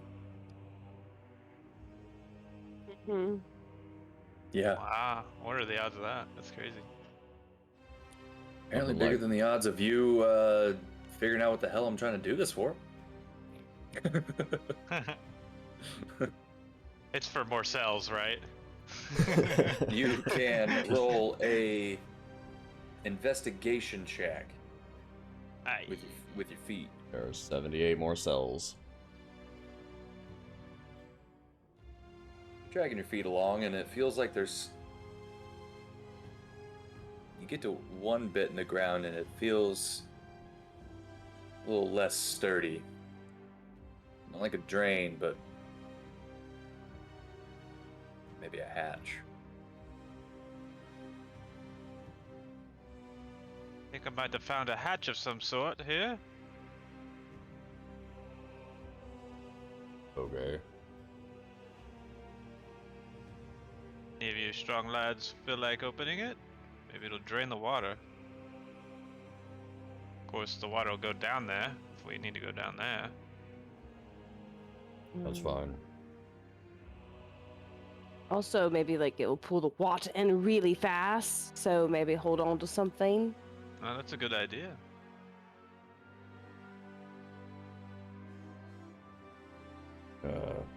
Bill, you're gonna help me with this.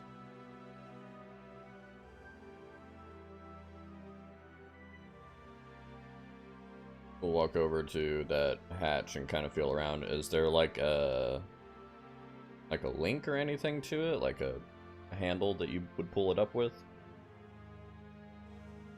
Make an investigation check.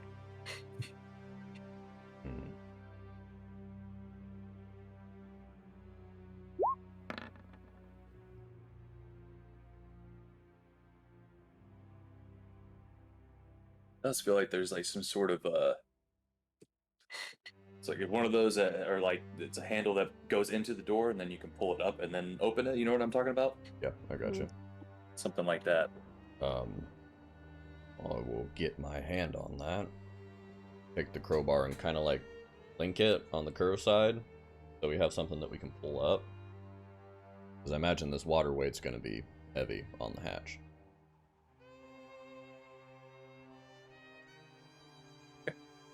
And then me and new guy are in combo, try to lift this up. All right, we're gonna say that it is like in the middle here, so we'll put you over here. Okay. Are you all standing around while this is happening, or are you? I'm gonna go hold on to a cell door. Yeah, that's what I was thinking too. So we can both roll, Rogar, or you can just have advantage. I mean, you'll have advantage with the crowbar anyway, so... I'm stronger than based on his roll, so I will take advantage. You both are just kind of grasping the crowbar, but you can make the roll. And a 1, and a 2, and a 3.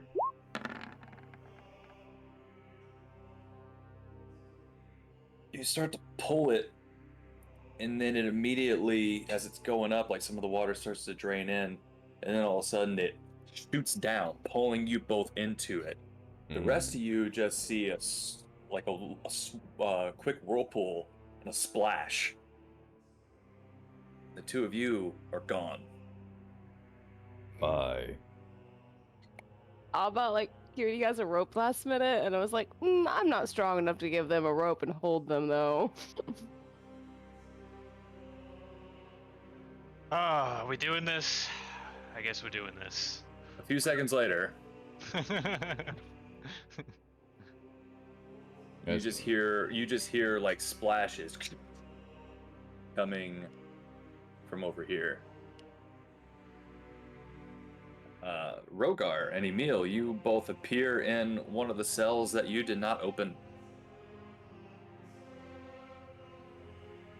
How in the hell? You went down and you came up and then... I mean, is all the water still present? Did it not drain any of the water out of this place? It drained a little bit, but it kind of felt like whatever happened to you was not a practical trap, more of a magical trap. So from everyone else's point of view, you just saw them submerge into the water. You saw this big, and then ripples, and then it kind of calmed down, and then you just heard them splash into the cell behind you. As if you were teleported. That didn't work. Oh, I got water in my nose. Just Oh, close God. your nostrils. I don't know how to do that. Oh. Humanoid nostrils are different from dragon nostrils, man. Which way does that door open? Like that hatch open? Like, does it go like parallel to the hallway or to the doors? Like, It's like a trap door. And it's it not like the opening, went like down. Like, they tried to pull it up. Like it looks like it could have gone both ways. Like, what side is the handle on? Like, in this area. I was imagining the handle was facing east. Oh, okay. That's what I was imagining. Okay. Okay, never mind. I was gonna say we could hold on to the cells and open it up and like try to find like a way to get it open and just teleport all the water somewhere. I mean, the water would teleport into the cell we just fell into. You say from afar while you're still in the locked cell. You want to come open this? I can try. I'm really good at this. You do still, like, your crowbar stayed with you. Oh. I'm trying. Yeah. I freaking opened it like a boss. You don't get advantage. Oh shit, I just opened it. But you did just open it.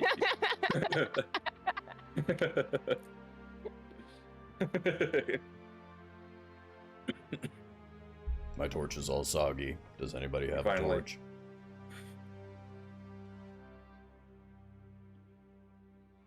I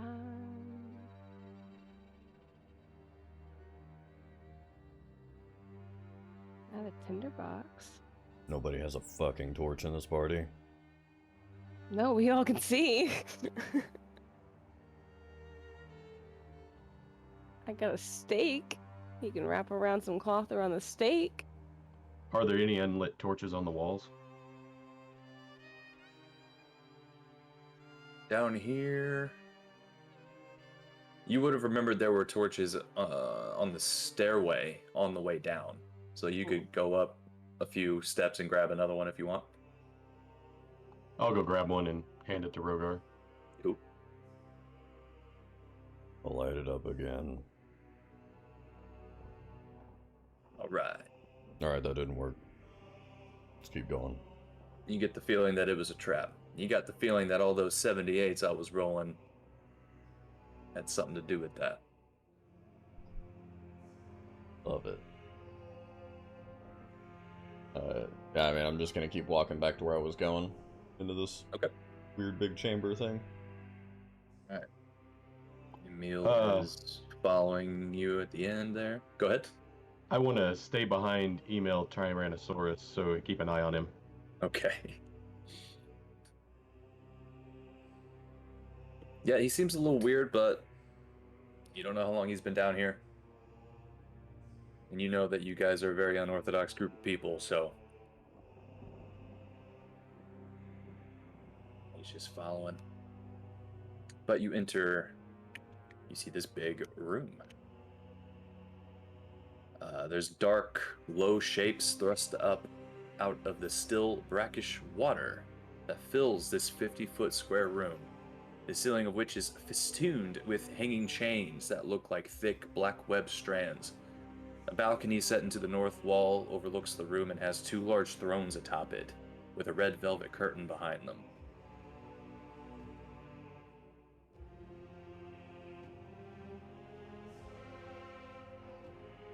So what are there's black things protruding from the water? Mm-hmm. You take a closer look at the black shapes. They are racks, Iron Maidens, stocks, and other instruments of torture. The skeletons of their last victims lie within them, their jaws seemingly frozen open in silent screams. Let's take a quick look around this room. Make sure there's nothing here. Okay.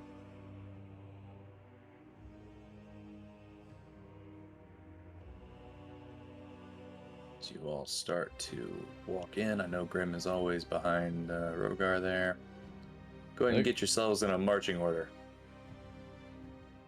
I imagine we'd split up and search this room a little bit, because they can all see in the dark.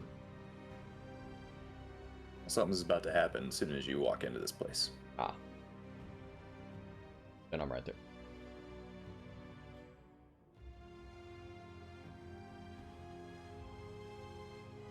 "78 cells fall from the ceiling. All of them are locked." It's called the Cell Games. As you get about 10 feet into this, the water starts to move. And then you see figures slowly coming up from the surface of the water. It looks like a humanoid head, and at closer inspection, they look like zombies. You just hear, Uh-oh.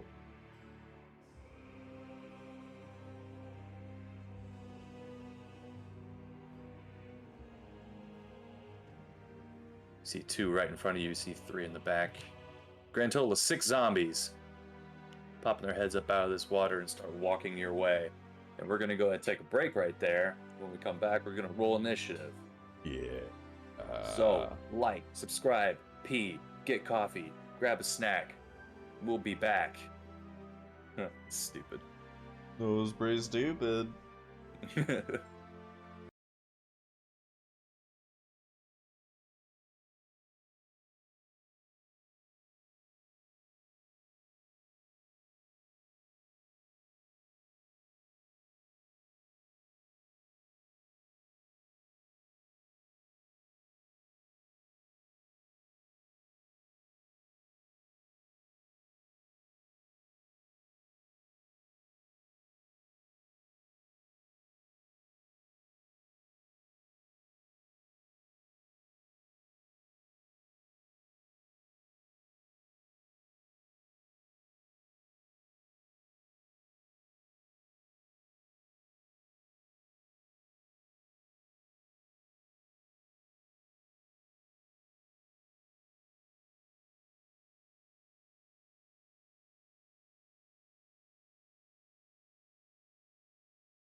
I just drank some coffee bean, like actual beans. Hey, internet. Just a couple beans soaking in water. Oh yeah. So, our antagonists have had brunch with Strahd. Had an awkward conversation. He said, "Go ahead and explore my castle. Do it. I dare you." And then disappeared. So that's what they did. They have found so much money in abandoned cells, rescued some gentleman by the name of Emil Teresif, and they currently continued walking through the water. Found a trapdoor, discovered a trapdoor that I wanted them to discover accidentally, but still got trapped and they got teleported into a cell. It's just there to annoy Rogar. It's good fun for me. They continue on into a big open, what appears to be a torture chamber, and the moment they get in there, some zombies pop up, and that's what we're about to do, fight some zombies, yeah. So, if you haven't rolled initiative already, go ahead and do that. We're all rolled, but did anybody catch that the DM just called us antagonists? Are we the bad guys? No, I'm not protagonists. Uh-oh, we're the bad guys. I was wondering why you gave me that weird look. You guys are Alrighty bad? then. Let's go for this. We go back to Valaki and set it on fire? I mean, you crushed the coffin maker's head. Yeah, I mean, it makes sense for me. Yeah. Blansky's toys are all painted with lead paint. It's no fun, it's no Blinsky. Is no cancer. Miss Jason. Yeah, I think there's Alright, you guys clear this up. I'll just stand here with my torch. So, Mist of Moon Eclipse. Forever first. What are you gonna do? A bunch of zombies are coming at you. Question. They look wet and gross. Is this considered rough terrain because we're like wading through water, so it's half speed? Yep, it's about 3 feet deep. It shallowed up a little bit when you entered this torture chamber, but it's still up to your knees, depending on who you are. Cool. That's fine. I will do then 5, 10, 15. Alright, that's 15. Cool. I will go up there and I will whip out my daggers and give him a slicey slice. And he said he looked like he was they're all like in perpetual silent screams, like. That's what the corpses looked like in the torture chambers, but these zombies here are just going, oh, and they look like they're gonna bite you. Perfect zombie impersonation. Okay. I know I'm good at it. 5 stars. I'm going for like 110 on the jaw, so it kind of like maybe can hang off, and then I'll go for an eyeball. Okay. All right, come on, money. 19. That definitely hits. For Give a him. grand total of 12 stabbing damage. Stab. Hold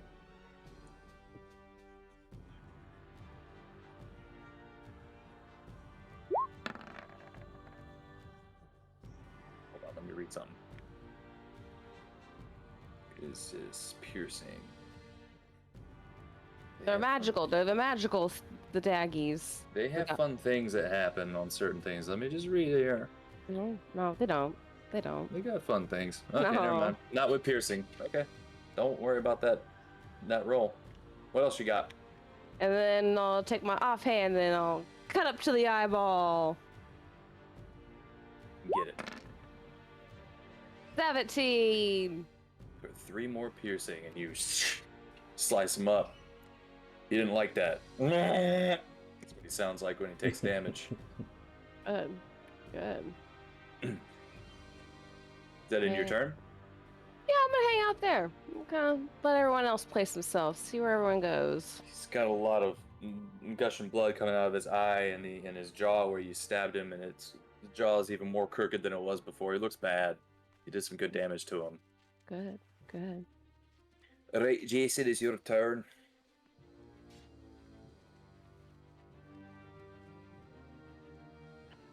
I'm gonna run up beside the zombie here to the north, but I'm gonna do my radiant sun shots at the one right next to Mist.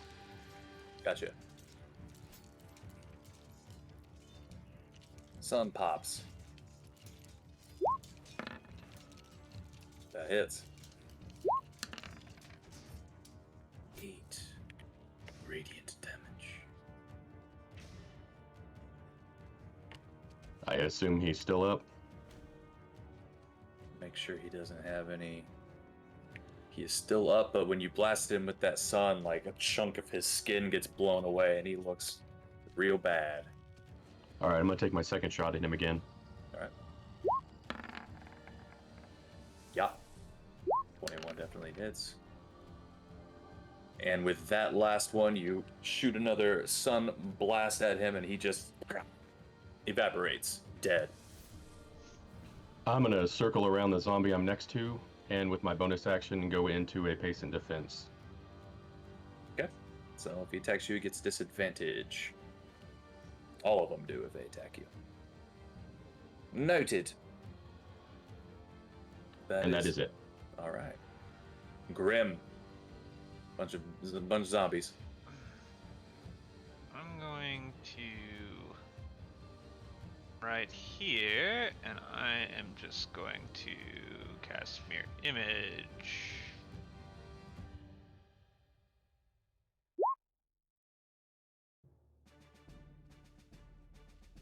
And that will be it for me. Okay. You trudge through the water a bit, cast your mirror image, and now there are 3 more Grims surrounding you. And that is it. Emil's turn. He is going to get in flanking position with you, Jason.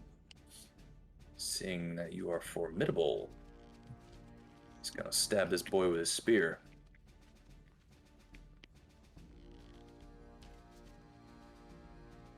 We're about to have a spear party up in here. Yeah.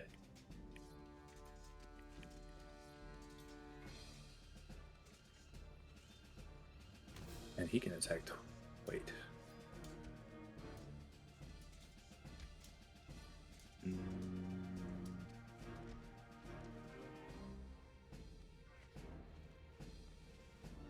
Yeah, looks like he can attack twice, so he's gonna stab twice. 2 hands.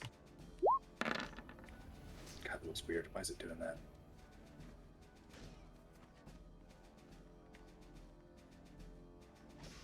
$14. 13 does hit. Just gonna go for a second attack. Why is it doing that? You can read it just fine. I can read it fine on my screen. Me, it's like a black box, and the 18 is just slightly darker than the box. A little bit more clear for me. 19 total piercing damage.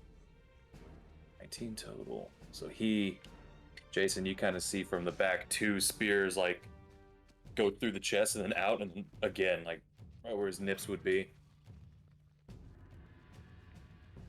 Right where his nips would be. Must be chilly in here. The first thing to go when you turn to a zombie is your nips. Everybody knows. And now he is just bleeding profusely out of them nip wounds, but that's the end of his turn. Okay. Got the Strahd zombie down yonder, who is closest to Grim, so is going to go to Grim. These buddies get to attack a bunch. So you got a bite. You got a bite. You got a bite going to Grim.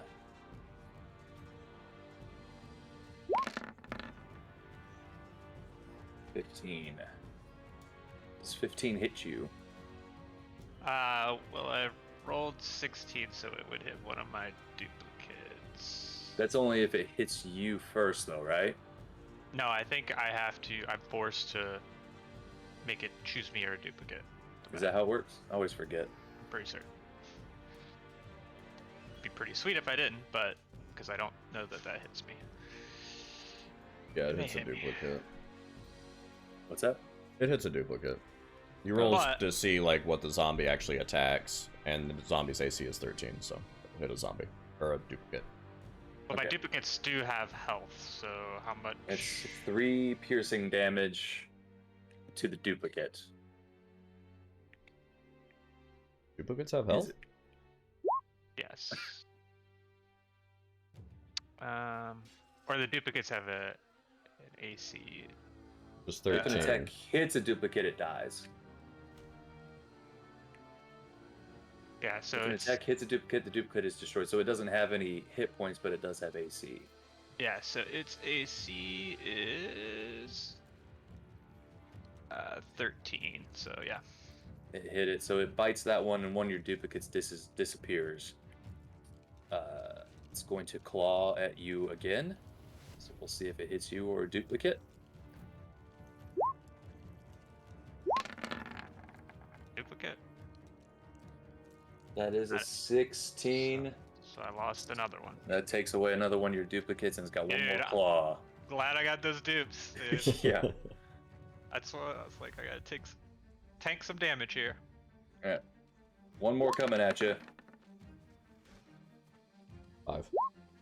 5. One way or another, it misses. It misses you. Okay. So I still got my one duplicate. The last claw goes for, what does it go for? It still goes for your duplicate, misses, and now it's just sitting there angry, but it took out 2 of your duplicates. And that is the end of that boy's turn. Now we got this zombie over here who's gonna try to make his way. He's also slowed, but he can get, well, how fast you boys?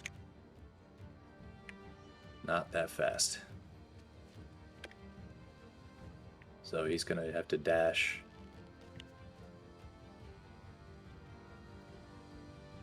He's just gonna stand here next to his bud. And that's all he can do. Now it's the boy who is in between the 2 of you. He's gonna go for a bite to you, Jason, and 2 claws to Emil.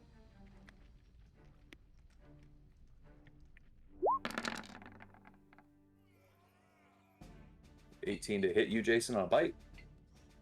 Yeah, it hits. That is 3 piercing damage. He's gonna flip around and hit Emil with 2 claw attacks. He had disadvantage on Jason because of patient defense, so it was 11. Oh, good call. 11, sorry. That does not hit. Then you do not take piercing. You move out of the way, and as he misses, he just turns around and swipes twice at Emil. 18 and 22, I'm quite Good sure. call, Trey. Thank you. What I'm here for. He does that. Where you at, Emil? Oh yeah, he gets hit. Only 4 slashing damage. And what's interesting, Jason would probably be, well, Jason or Rogar would probably notice this. He gets scratched up. Doesn't look like it hurts him that much, though. Hmm. You see it like go into his arm and chest, and it just looks like it should be deep, but really just looks like a tiny little scrape.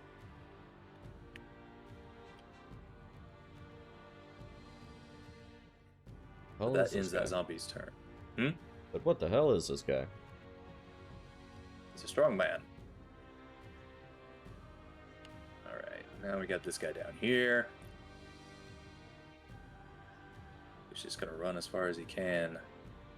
An action dash. As far as he gets. Now it's you, Rogar. Hey. Should have kind of split up for me.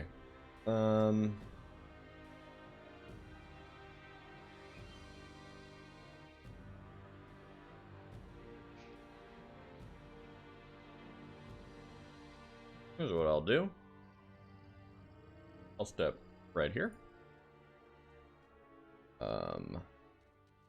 Guess I'll get out my mace since I have a torch in one hand and I only have handed weapon. So I will take my 2 attacks on the one closest to Riem. Okay.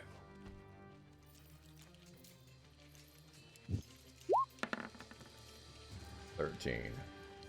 13 hits. I'll roll my other one. 11's the other one. That also hits. These guys don't have good AC. 12 bludgeoning. Okay.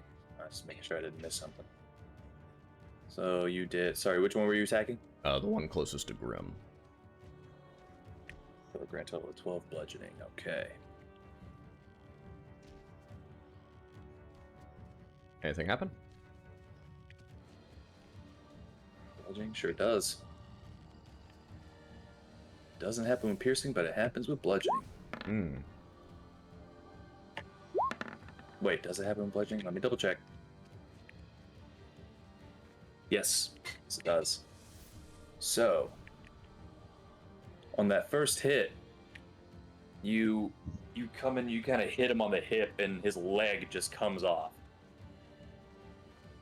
And on the second hit, you hit him in the side of the head, and his head flies off. But his body is still standing there on one leg, and you can see the head floating in the water, just going. And the leg on the ground is like, you can see the toes are still kicking. I like these guys. And after those attacks, I will cast Spiritual Weapon and put it up on the other side with Jason and Email. Whereabouts? Let's put it next to Email.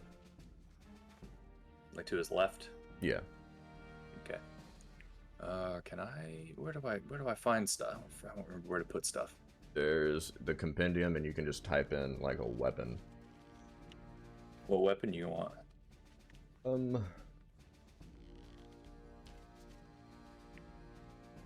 Probably like a flail.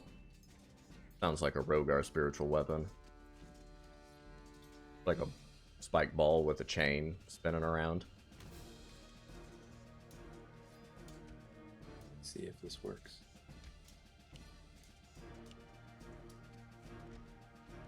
I need the photo.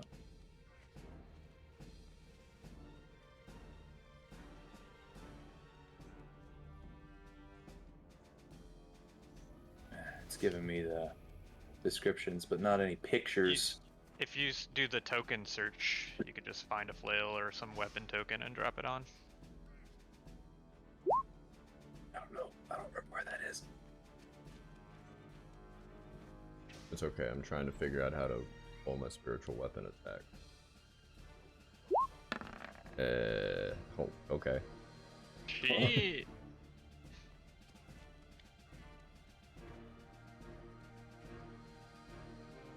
Heads are gonna be flying everywhere. Of course, my freaking crit on a weapon attack is spiritual weapon. I can't pump Divine Smite into that. No.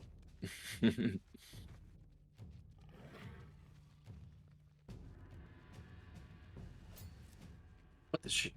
I can't find out where to do stuff. Anyway, we'll come back to that. How much? Roll that damage. Which one are you attacking? I'm doing the one that is not in between them, not the one that's being flanked. Okay. This.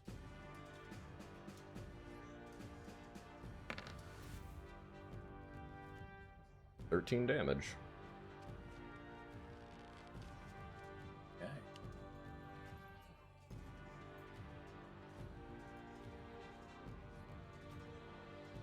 That hurt him real good, but nothing flew off of this guy. What? It's force damage. Okay, yeah, it's listed there. That's my turn. So you just see it flail into this one, and like some of his flesh and nasty gunky blood spew out into the water. But he doesn't get dismembered, but he gets hurt. That ends your turn. Now we got -1 zombie. There you go. That's where my flail is. Cool.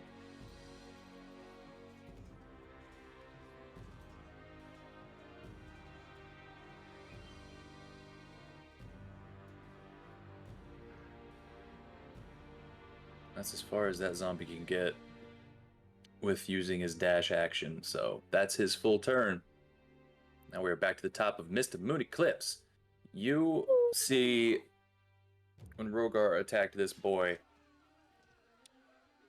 there's a dismembered leg floating in front of you. Looks like it wants to get you. And there's also a head that's kind of floating and chomping right behind Emil. And that zombie's just standing there on one leg with no head, trying to swipe at nothing because he can't see. Okay. I will go over here and I'm gonna try to stab at his leg. Give him a good leg stabbings.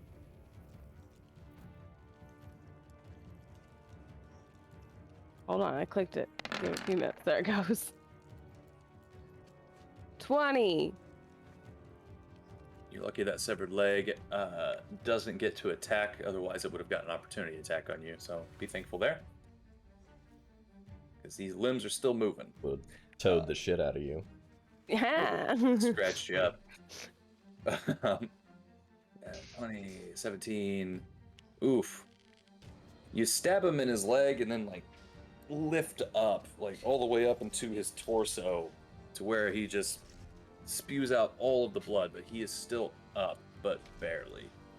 All right, and then I'm gonna use my offhand. 25 for 4. And with that, you almost go for the head, and then there is no head, so you just like go for the clavicle and through, and just open him up, and he bleeds out. And you notice the head. Oh no, the body dies. The head is still a chomping. Okay. Well, where's the head? Where's the head laying? The head is floating over here, and it looks like it's trying to bite Emil in the butt. Okay.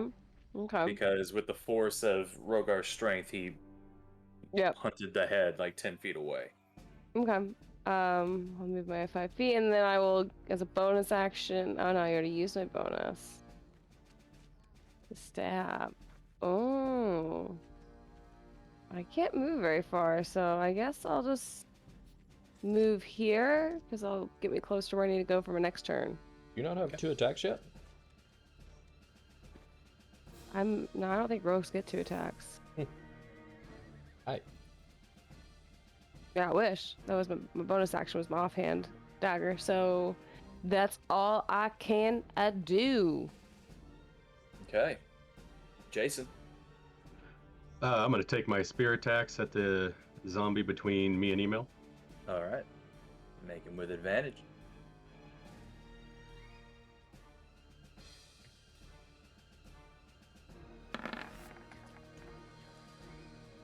$15 hits.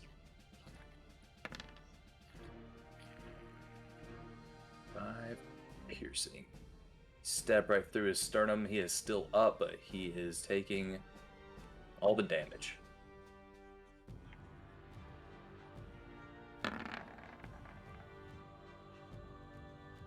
Definitely hits. 5 more. He is still up. You stab him in the same spot, and he looks like he's about to die, but then he just keeps.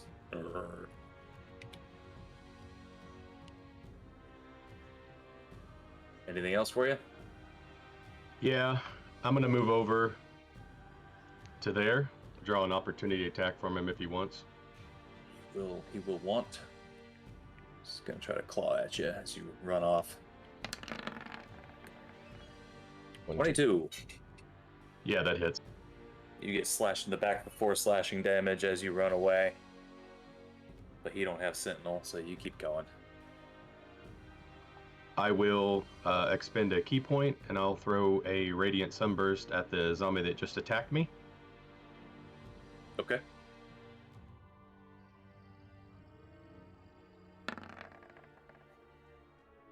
You don't even need to roll damage. He incinerates. He had 1 HP left. So you turn around and throw the Sunbolt as, like, right after he slashes you, and he just... He gone. That is it for me. Okay. All right, Grim. It's you and your last one. I'm gonna go here, and I'm gonna Eldritch Blast that boy for starters. And that one's just the head. So you just see the chomping head floating. Looks like it's really trying to get a piece of that Emil calf.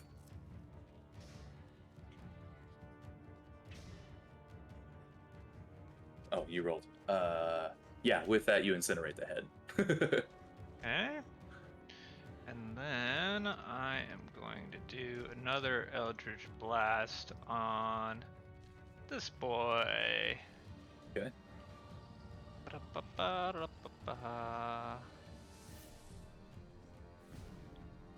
7 force damage. You hit and he takes. You just see him looking at, slowly trudging towards Rogar, and then you just hit him in the shoulder with it. And then he continues going for Rogar. Anything else? Nope, that's a turn. All right. It is now Emil. He's going to do the same thing. 2 spears, seeing that he's still in a good flanking position to this zombie boy.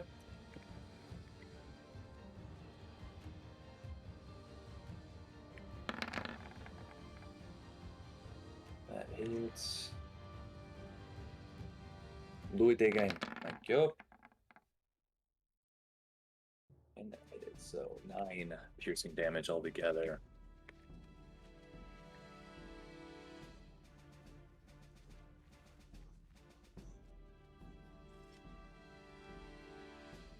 Oh, I do more. I don't know why it's not calculating it. It does 4 more damage from my agonizing blast from that Eldritch Blast. So is that 4? Is that 4 more apiece or 2 more apiece? +4 to each, but the other one already died. Wait, what? I should get +4 charisma damage for the agonizing blast. I thought I had it calculated in, but The second guy next to me should take 4 more damage. yeah. Okay. Cool. He blew up the head on the first one, so doesn't matter. Yeah. Okay. It looked like he was in agonizing pain when you hit him, in retrospect. And yeah, lost my train of thought. Emil stabs this guy in the back 2 times, Jason. Not quite in the nips this time, but you see one go through the abdomen and another one go through the collarbone. And he's looking real bad. And that ends his turn. Now it's the zombie that's in between the 2 of you, Jason and Emil. He's going to turn around and focus all of his energy on Emil. Starting with a bite. Which just hits him for piercing and 2 claw attacks.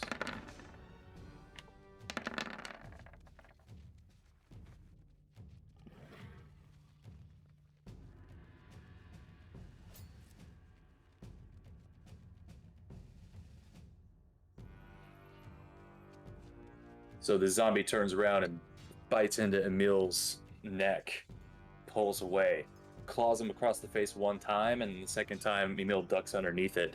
And as he stands up, you can see that the gash marks, they're just not as deep as you thought they would be. Because it looked like he took a chunk out of him.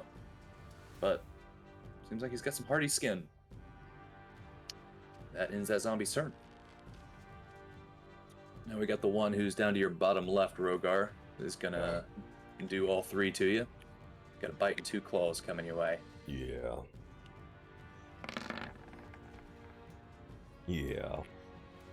4 piercing on a bite. No.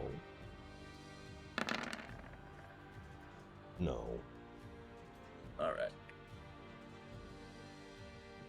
Opens up his chompers and gets you right in the arm, right in the shoulder. You push him away as it claws at you twice, and you just knock one arm out of the way and dodge the other one. That ends his turn. And now it's your turn, Rogar. Yeah. I will direct my spiritual weapon flail to attack the one that just attacked me. You would have to move it first. Oh, the one that's up north to me. That's the one I meant. Oh, okay. I Yeah, will this is the guy that physically attacked attack. you. One down below. Cool. 20. That'll hit him. 9. 9. Then my 2 attacks will go at the one down that attacked me. Go for it. You see the fell hit the back of this guy's head as he almost falls flat into the water, and he stands back up, hurt. 9? 9 hits. Really? Yeah, their AC is 8. 4.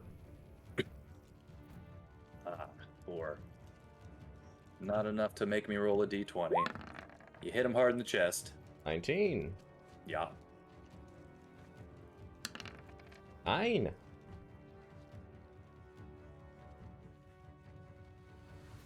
The 9's going on here.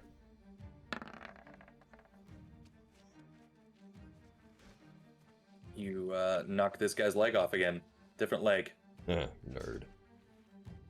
You just hit him in the hip, and his leg just floats off towards the other zombie. You just got a leg in between these two zombies just floating there. Looks like it wants to kick you. You had to assume. That's it for me. Looks mad.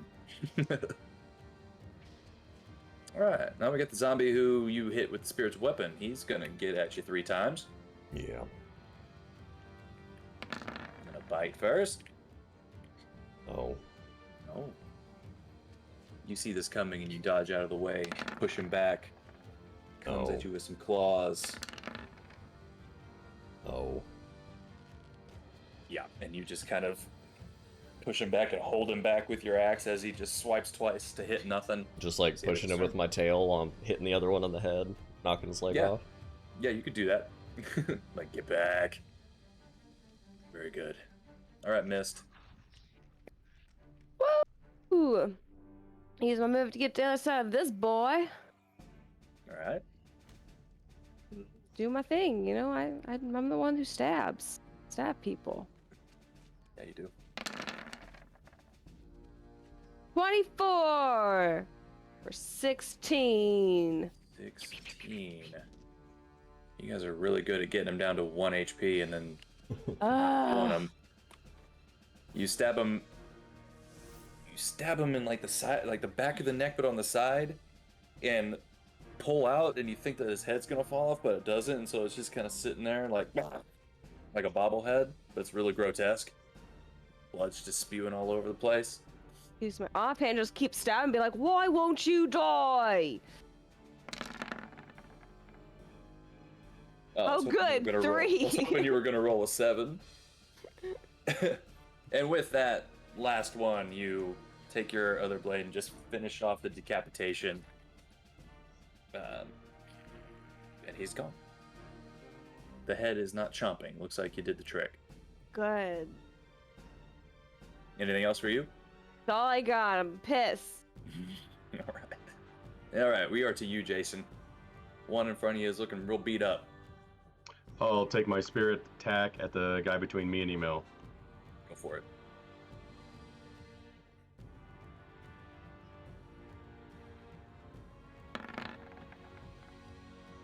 Definitely hits.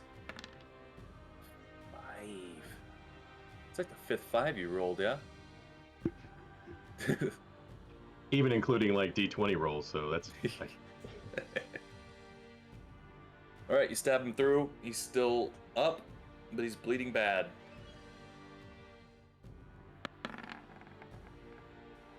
It's 18, definitely. Oh my god. Well, this one finishes him off.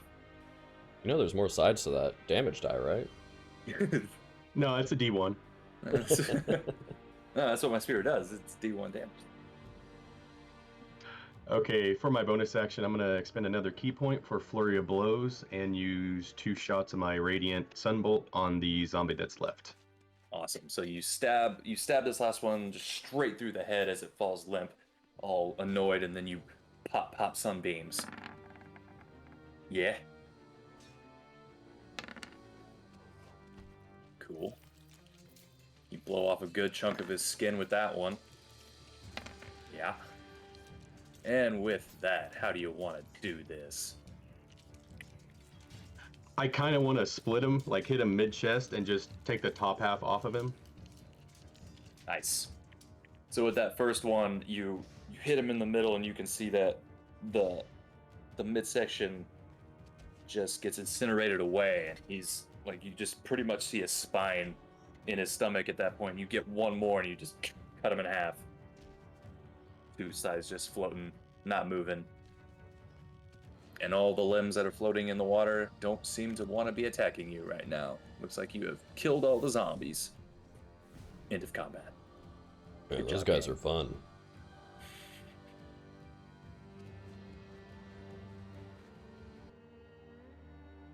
Everybody feeling okay? Anybody need a little top up of health or anything? Nothing touched me while I was out there. Speaking of which, Emo, you seem pretty hard to damage. Yeah, I'm a fighter. That's why the wizard wanted me to come.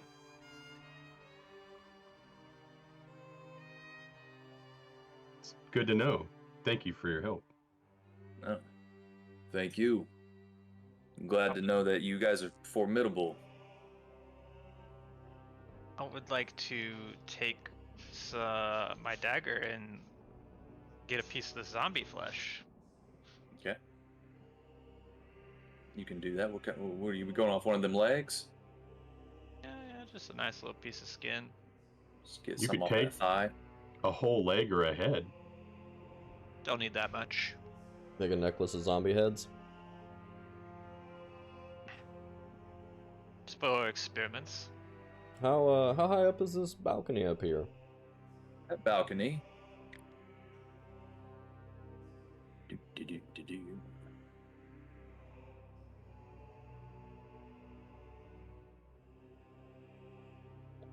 It doesn't say. Oh, let me double check here. 7 feet. About 7 feet up from the surface of the water. Oh, okay. So it's about 10 feet from the ground. Okay. Can I tie a rope to my spiritual weapon before I get rid of it? Sure. How long does it last? I think 10 minutes. Hmm. I will look again though. Oh, it's just 1 minute. Oh. Yeah, it'd probably dissipate like as you were tying it up. Unless you want to roll to do it real fast. Nah. Alright. I'll just kind of walk over under the balcony. And then look at Mist and Jason and be like, holding a rope. When do you want to jump up there? I'll run and jump up. Just make a acrobatics check. I stood there to give him like a platform. 6.5 feet tall. It'll just be a low DC. Oh yeah. Easy enough. Pop, pop. You are up on the balcony with the rope. Can I find something sturdy enough to tie this to that Rogar could climb up it? Let's see if there's anything up here to do that with. So...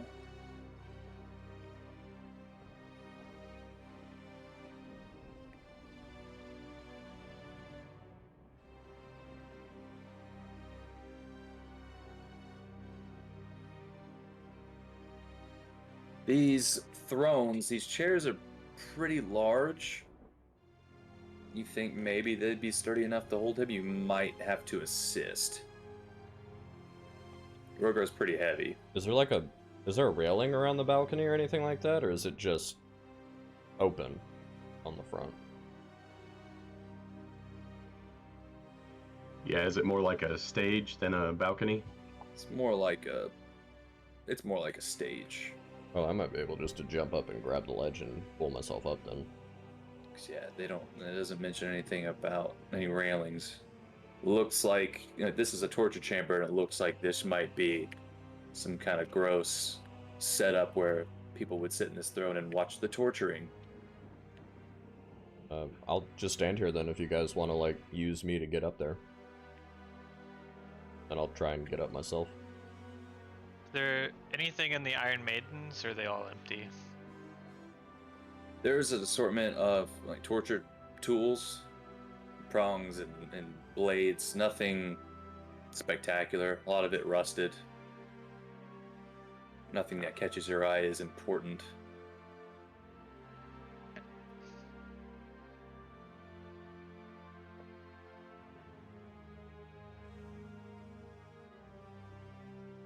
But if you all wanted to climb up with the aid of Rogar, I'd say you'd all be able to get up there eventually, one way or another.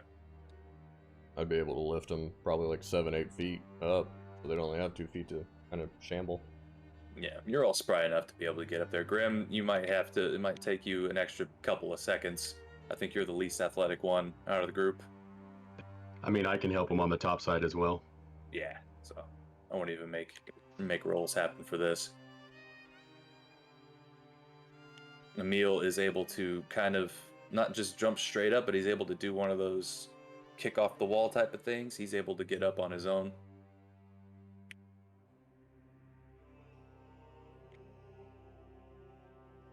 Well, when everybody's up there, I will just try and jump and grab onto the ledge and lift myself up. I'd say you'd be able to, even if it didn't take you the first try. You're tall, you're strong, you got it. Yeah. If you just want to roll an athletics check just to see how long it takes you. Yeah, you're good. So you're all up. You see 2 large wooden thrones rest on this balcony. Behind the thrones hangs a red velvet curtain 30 feet long. The ceiling here is roughly 10 feet high.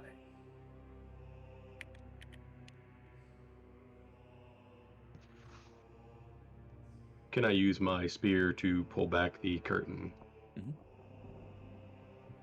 Pull back the curtain, it starts to slide a bit, and you see another set of double doors. It doesn't look like there's anything else behind this curtain.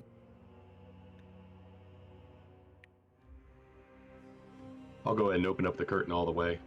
Okay. You do so, and it's just another 10 feet of room where you can see another set of double doors.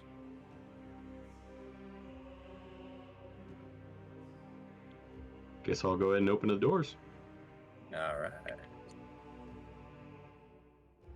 They are not locked. They open. I'd like to cut a piece out of these curtains. Okay. Big enough for a cape. It's easy enough to do. They're good curtains, but they're old. So, you feel like you can fashion a good cape out of that. Captain Underpants over here. Just taking little treasures with me. Yeah. So as you open this door, this room is 30 feet square, rising to a 20-foot tall flat ceiling. A stone brazier burns fiercely in the center of the room, but its tall white flame produces no heat. The rim of the brazier is carved with 7 cup-shaped indentations, spaced evenly around the circumference. Within each indentation is a spherical stone, twice the diameter of a human eyeball, and made of a colored crystal. No 2 stones are the same color. Overhead, a wood-framed hourglass as tall and wide as a dwarf hangs 10 feet above the brazier, suspended from the ceiling by thick iron chains. All the sand is stuck in the upper portion of the hourglass, seemingly unable to run down into the bottom. Written in glowing script on the base of the hourglass is a verse in common.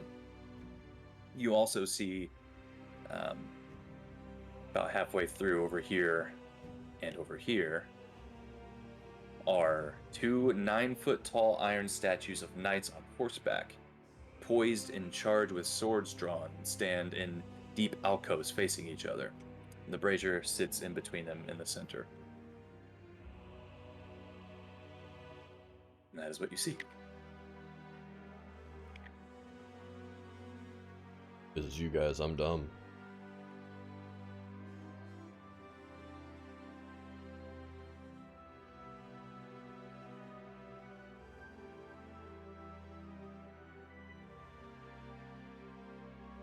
I mean, this seems like a very magic-y kind of thing.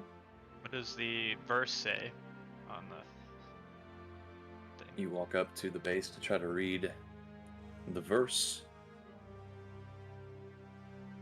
I'm going to read it, then I'll copy paste it. Oh, there's a handout. I'll read it first. Cast a stone into the fire. Violet leads to the mountain's spire.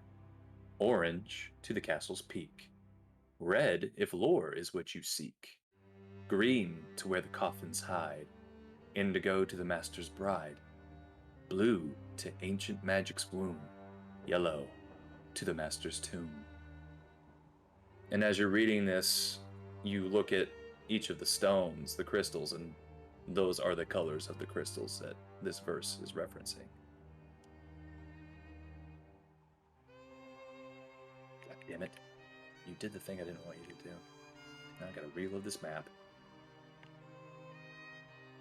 Roll 20 is being a butt right now.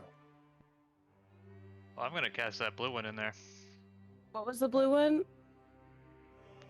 Or two? I'm about to show it to you, so you don't have to write it down. Do you see it? Yes. Blue is to ancient magic's womb.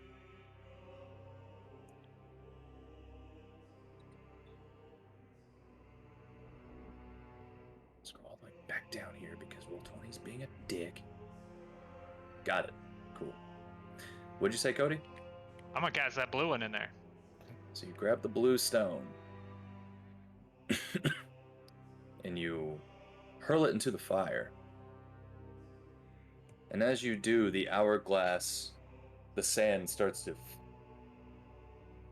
go down. And the white flame turns blue. Still no heat coming from it.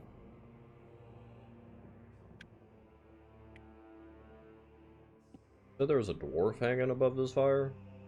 Like above the hourglass or something? The size of the hourglass is the size of a dwarf. Gotcha, okay. I was just comparing the size. Yeah. It was a real big hourglass. Yeah. Nothing else happens? Nope. The sand is running, and the fire is blue. Should we... Step into the fire.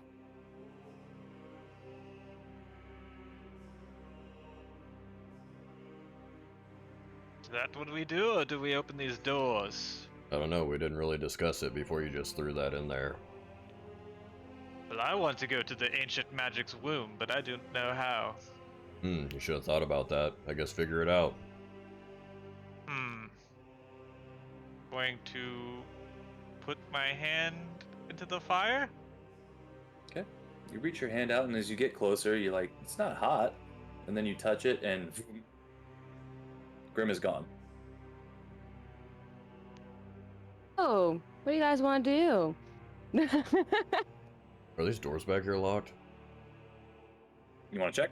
And how much, like, a rough estimate of how much time is in the hourglass as it's been running? It's going a lot quicker than an hour. Okay. 5 minutes, probably. Yeah, we should probably just go. Did that blue stone disappear? Did like another one just like appear? Nope, there's not a blue one in there right now. We're going to touch the fire. You touch the fire, and you... Man, that kick-ass sword was probably right behind that door. Rogar's gone.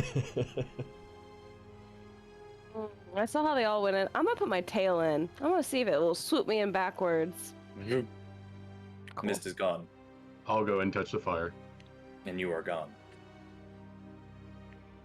What about email? Email that goes to the doors. It's just like, yeah, Like, fuck you guys. I'm walking out. God, what area is this? Oh. Is I this wasn't bad? ready for this. Oh no. Alright, give me a minute.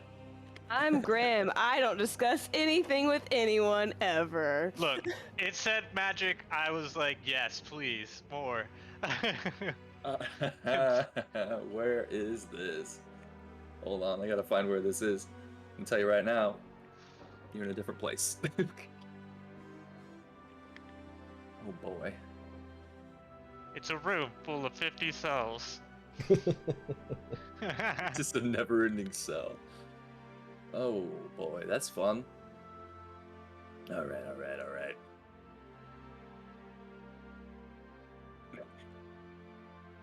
I love that. I really thought you guys were gonna talk about that for a minute. We all did. Okay. All right. Well, let me get all your tokens here. You guys in? Never mind. We're not even in the castle. We're like in the other side of the continent.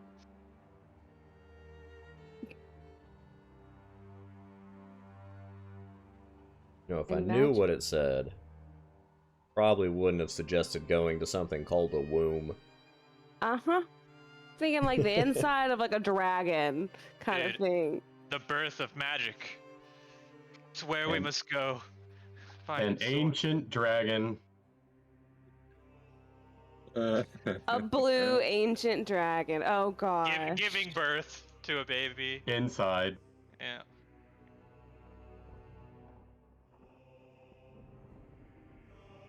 All right. So Grim, you arrive here first. Okay. I'm trying to get it prepared before I just move you guys over here.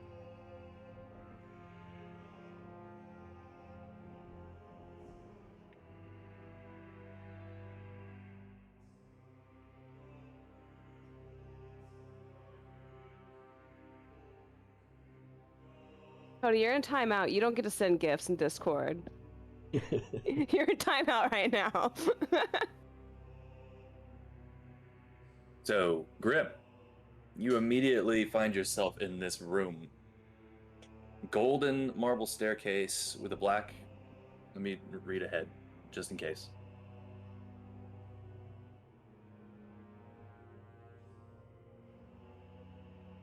Oh god, there's so many options here. Neat.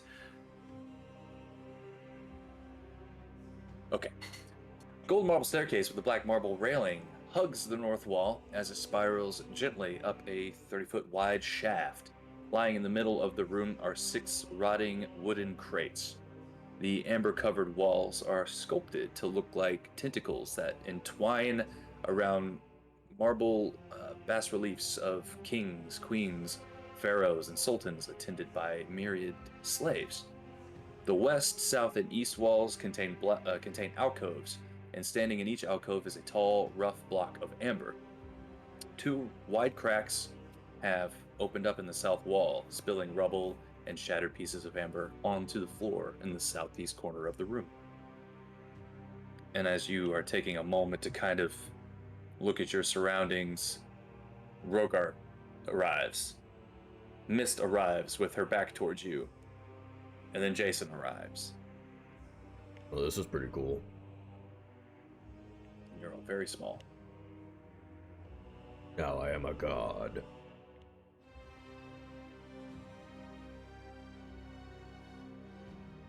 Gotta make you guys bigger. Hold on. Hell. This is a tiny room. Yeah. Oh, I thought the squares were the original size we were. Good. Okay. It's the size that you were when I copied you. Gotcha. So the Oh, wait, grid nope, you're isn't right. really Nope. applied. Okay. Nope, you're right. Nope, you're right. Nope, I need to shrink you back down. I didn't look Okay. at the map before I did that to It's you. all Alice in Wonderland. You're like, you shrink, you grow, you shrink, you grow. The squares are 10 feet. I'm my final form, a full-blooded dragon. I am the giant cat lord. Oh.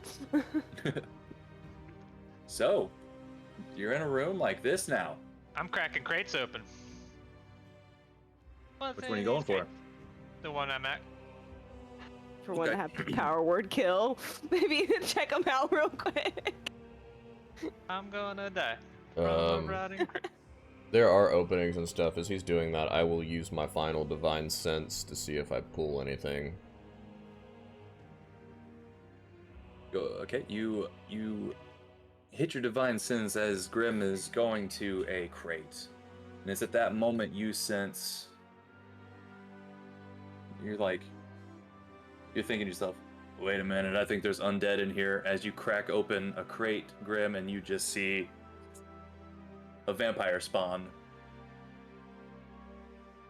Hop out. How big are these crates? Big How enough big are we? for about 5 feet. They can crawl up in there like a cat. Hey, be careful. I think there's... Oh, okay, you found it.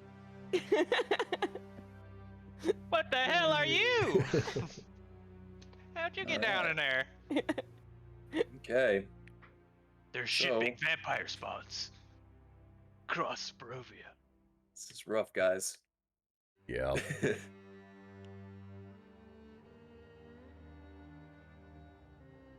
Luckily, you only sensed a couple.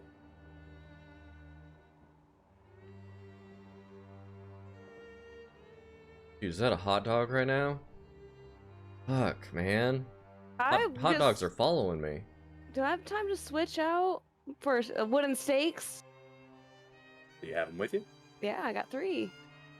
Sure. Oh, is that? So- Oh, that's what the hot dog you're talking about. That looks like a good hot dog. However, the vampire spawn is going to get one surprise attack on you, Grim. Go for it. Let me, How long does your final duplicate last? Is it still up? man, how long does that last? Good question. You're just there with email right now, your duplicate.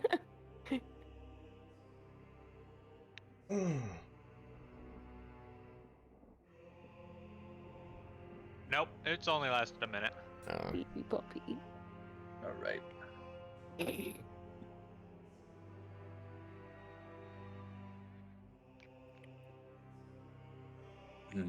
So, I know exactly where these mofos are from my divine sense, right? Even though they're not out of the crates. Yes. Okay.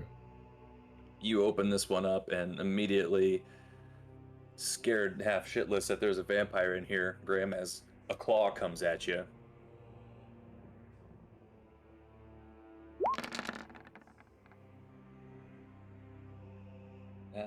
Only a 10 to hit.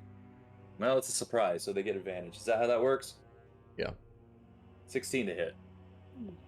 I think that's a miss. You got high AC? Yeah, I got a shield, brother. Nice. All right. But it does get 2 attacks. So it just swipes at you 2 times. 20 for the other attack. That will hit. All right.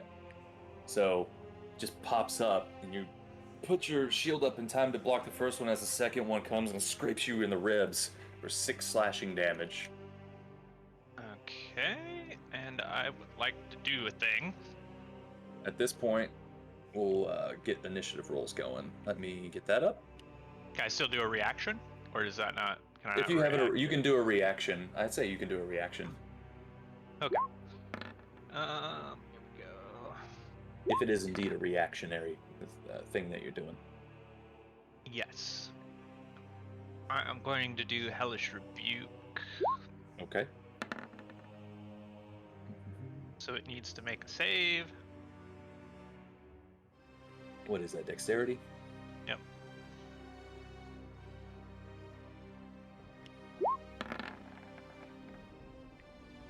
Oh shit. It did save. But It's half. half. Okay. So Ooh. 10. Oh. And luckily, as the fire goes into this vampire spawn, doesn't look like it's resistant to it. 10 fire damage on that one. Now, get these initiatives in. Is there light in this room? I'll say yeah. Okay. Just a little bit of torchlight. It's not wet though, correct? Like there's a dry room. This is a dry room. Okay. Based on the scenery, doesn't look like anything you've seen in the castle so far. Sure. Just making sure I can drop this torch. Yeah. All right. All right. Some- Well, I'm some last. good My music. AC 17. I'm gonna pee real quick. All right. Oh, wait, would you have told us real quick, Rogar, that where they were in the crates? It would have been all same time. I wouldn't have had time to. Because I did it, he opened a crate at the same time. Got it. I know where they're at, and I'm kind of reacting at the moment. All right. So, very similar to the types of creatures that you encountered outside of the church. So you've got an idea of how sticky this situation is. But Mist, you've seen a vampire pop out / Grim. You saw some fire shoot out at it. Looks like it's go time. What are you going to do? You only see the one in front of Grim right now. You see these other crates. You don't know if they're all filled or what. You don't know. I'm just going to go to the other side of this one. It's the only one I see. And I'm going to use a wooden stake. I don't know what a wooden stake is, attack-wise or damage-wise, but I'm just going to take a wooden stake and I'm just go, poof. I should look at that. I didn't expect you all to be here for quite some time. Hey, Derek, can I do that as part of that reaction since it was a spell with fire? What's that? Can I do that Flames of Plegalos, the last bit of it, as part of the reaction since the reaction was a fire spell? Or does that not work? What does that do again? Remind me. Whenever I cast a spell that does fire, I can cause flames to wreath around me until the end of my next turn. Yeah. Okay. I don't have a problem with that. And Okay. please remember, I gave you all holy water blasts. So you have those. Oh, yeah.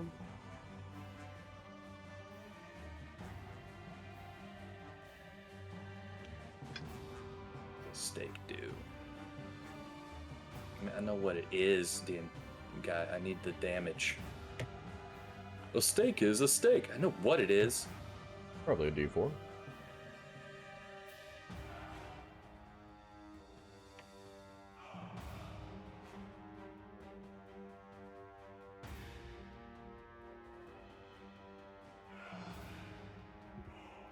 Yeah, it's like a dagger. I will say, if you want to hold off on the stake, Rudolph / Rictavio probably would have mentioned that it's more of a finishing maneuver. Got it. Okay, then I would have done that. Cool. Like then get it weak and then stab it in the heart to keep it dead type of thing. Got it. Okay. Then I will just use my trusty old daggers, Which are now magical, thankfully. which are now magical. So hopefully this actually does something and I'm not a useless piece of cat. Sorry. Hilarious. We got all the jokes. 24! Their AC is 20. I'm just kidding. Yeah, that hits for 17. Give it my offhand. 24 again for 4 more. That 21 damage. That's another 4. These are good hits. We'll leave you alone if you go back in the crate. Go back in the crate like a good little vampire.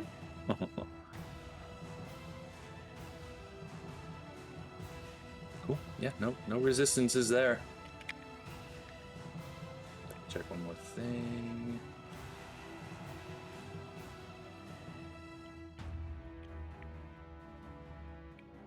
Oh, good. I just kind of pulled that out of nowhere, but that's really how it is. Very good. Is that the end of your turn? Yeah. Cool. All right, Jason. You got teleported What? to a place, and now there's vampires. I'm gonna move to the top of the room here, and then I'm gonna shoot these vampires with some radiant sunburst. Good call. I'll start with the one between Grim and Mist. Cool. And Rudolph also mentioned radiant damage is good. He told you the ins and outs of basic vampire. So now knowing that is not meta. 12 misses, unfortunately. Dodges out of the way. And you only see the one vampire so far.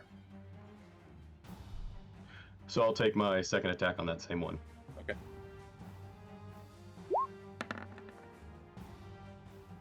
This one, it's just it's unnatural weird creaky movement and like its bones cracking as it's coming out of the crate and swiping. It's real off-putting, and you're a little out of sorts because of the random teleportation that just happened to you, so you're having a hard time pinpointing her, unfortunately. All right, I'll take my bonus action attack and shoot another Radiant Sunbolt at it. All right, let's get it.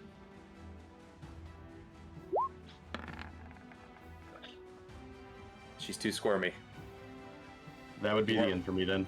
You weren't ready for all this activity. Hopefully the next round Jason will be able to steady himself.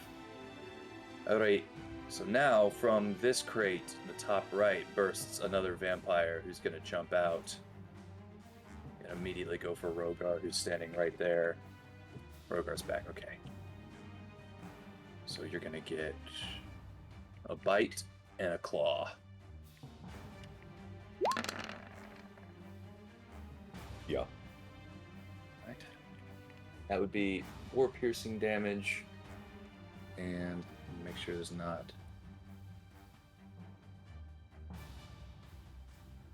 Oh, you don't even get a save for that? Oy. And you take 9 necrotic damage, and your hit point maximum is now reduced by 9. Yeah. And she's gonna, after biting you, she's gonna kick back and try to swipe at you for 10 to hit, and you dodge away from the claws. Ends that one's turn. Now it's the one in between Mist and Grim. It is going to, and does it take damage at the beginning of its turn, Grim, for the fire? No, only if it hits me. Well, it's gonna try to hit you, so it's gonna bite you first.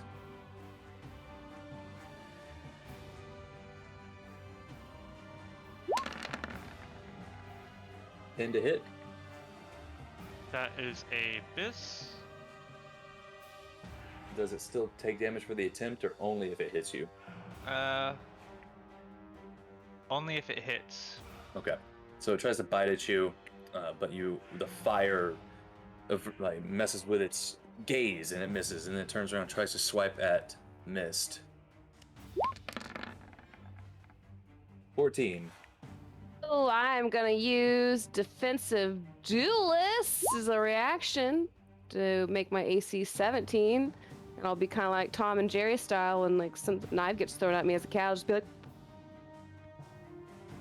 kind of turn into a liquid. I'm like, All right. With your reaction, you miss those deadly claws. You are fine. And then you hear another bursting crate from down here happen, and there is another vampire spawn who jumps out, trying to go for this big dragon boy. Another bite and a claw coming for you, Rogar. Yep.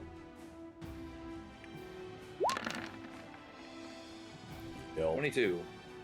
That is 5 piercing, 2 necrotic. Your hit points go down by another 2. And then another claw. Yep. Another 6 slashing damage.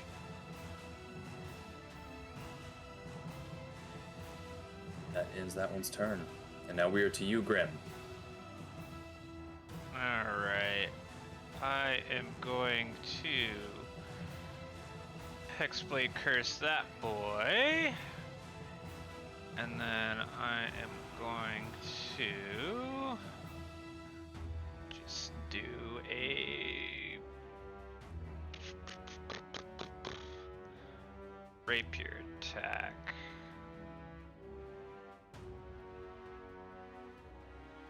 And then one hits. Ooh. 13 piercing damage.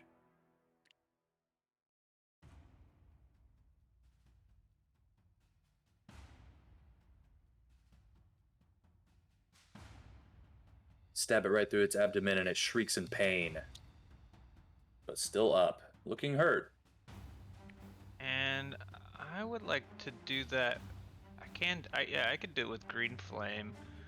So I'm gonna do the D8 fire damage, if that's cool. And I'm gonna reroll that with flames. And a 1-1. Nice, perfect. Okay, well, I'll go ahead and make mine last attack with my rapier.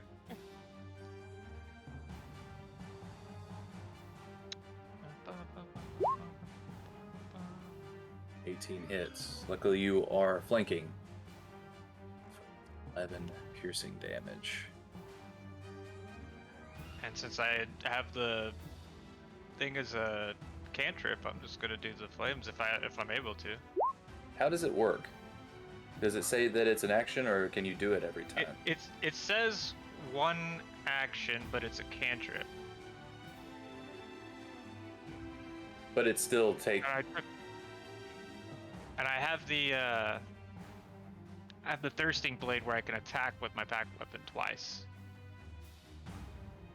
So maybe it doesn't count for the second because I'm taking one attack action, but it's kind of like the fighter deal. I feel like it's a one-off, and then the second time you just attack normal.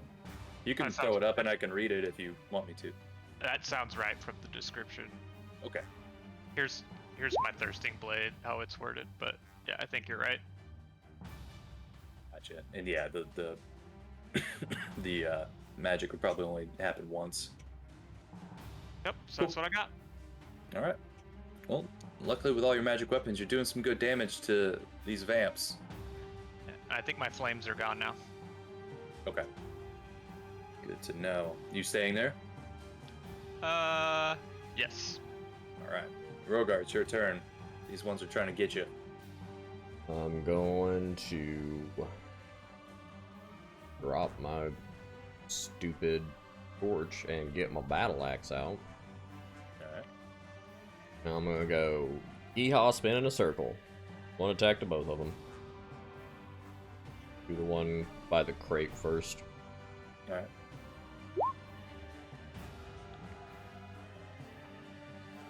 That just misses. You go for a swing, and this one ducks underneath just barely. And the other one.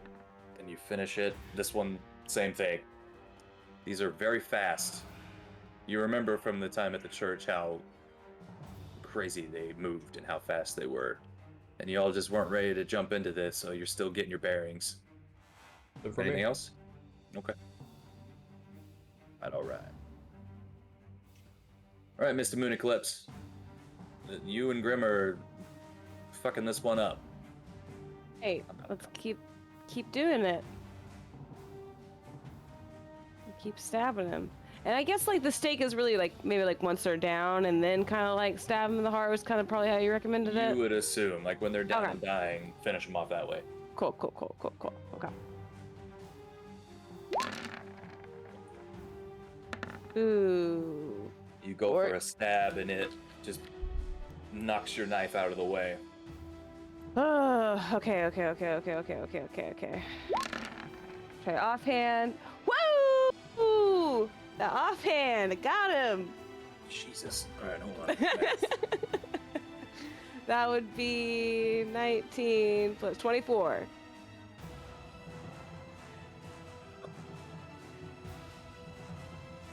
You get it like right in the center of the head. And it hurts. It is screaming in pain. But then it's able to pull it out. And it's just writhing and it's still alive. But it's hurt bad. Look at him, be like, I told you to stay in your crate. Is that end your turn? Yeah, I'll stay there and keep giving Grim advantage. All right, Jason, this is your time. One shot, one opportunity, seize everything you ever wanted, one moment. I'll take a couple more radiant shots. I'll start with the one between Grim and Mist. Let's get it. Yeah! You shoot this one, and as it's writhing in pain after it pulls the knife out of its head, it just gets blasted in the side with this radiant energy and just turns to ash. Dead. So have either of the other two vampire spawn taken any damage yet? Not at all. You saw the axe. They dodged Rogar's axe attacks. All right, so I'll do my second radiant sunburst attack at the one closest to me. Go for it.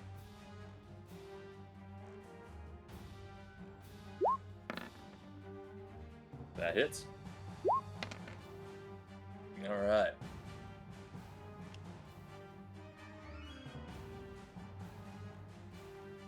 Seven radiant.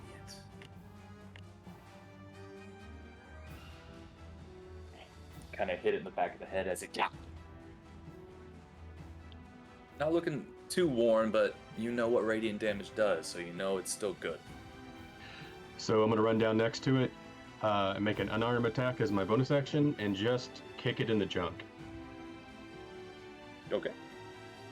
You don't have the magic unarmed effect yet, do you? That's next level, right?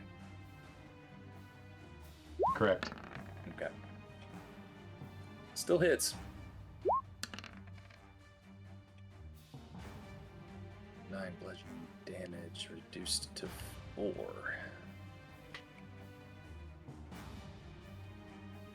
And I'm going to move around a bit after that one to just above Rogar. You go to kick it in the junk and you realize it's a female, but it still didn't like it. That should be it for me. Okay. All right. It's to the one to the right of Rogar, who is thinking it's just going to keep doing the same thing because it's been working. One bite, one claw, Rogar.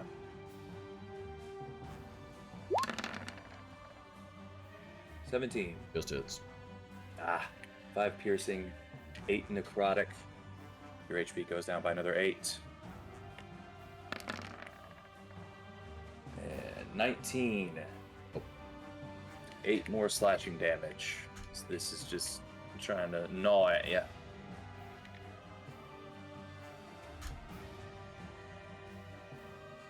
And then we got the one that is to the other side of you. This time it's actually going to try to bite Jason for hitting it with sun damage.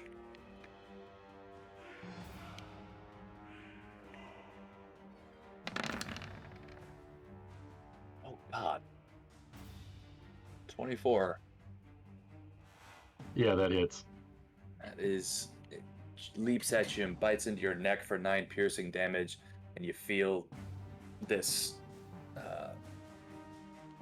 feel it suck life force out of you for 5 necrotic, and your max HP goes down by 5.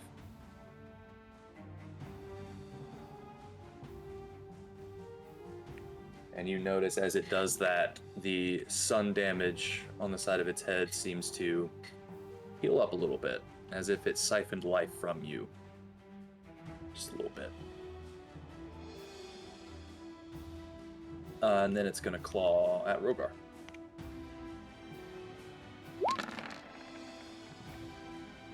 I'm out. 18. 7 slashing damage. As they're just finding all the little nooks and crannies of your armor and just paper cutting their way through it. That ends her turn. Alright, Grim. See Rogar is getting cut up over there by these other 2 vampires. Oh, I'm down. You're down? Yeah. Oh, crap. Alright, I'm gonna go up to this one and I'm going to use Dissonant Whispers on it. It needs to make a wisdom save. Give me 1 second here.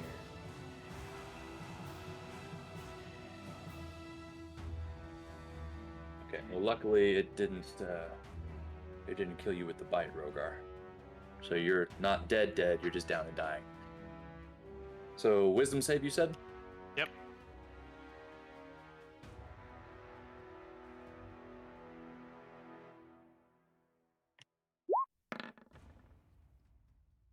$18. It's saved. I don't know that there's a failed save.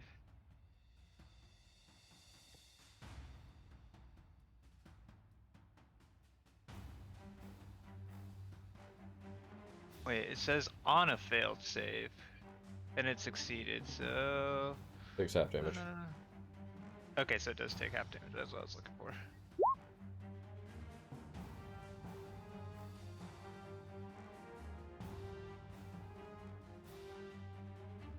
And there's actually another d6, because I'm doing it at 2nd level.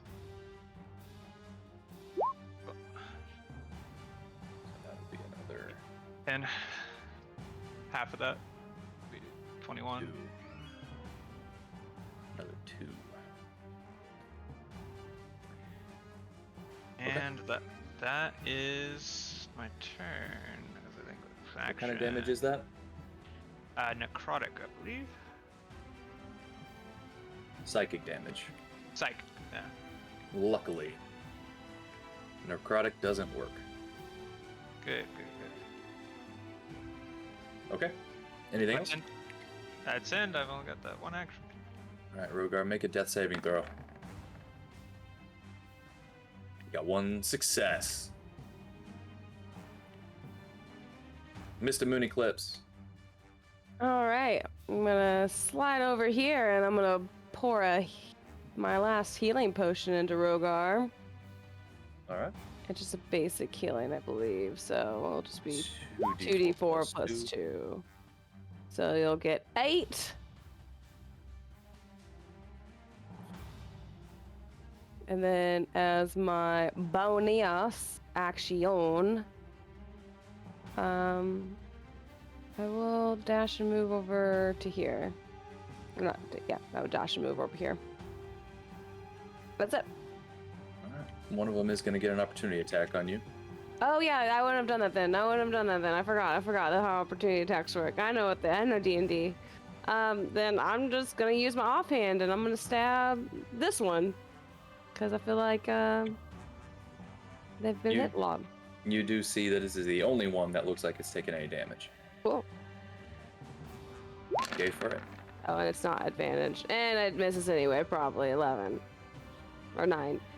Yeah, it's looking at you. It's got the voices in its head, and it looks down to see you healing the dragon, pissed, and it just dodges out of the way of your knife. Yeah, I'll just hang out there. All right, Jason, you saw Mist revive Rogar. You see him coming to consciousness, so you're not worried about that as much. What would you like to do? I'm going to take a spirit attack at the one on the left to start. Okay.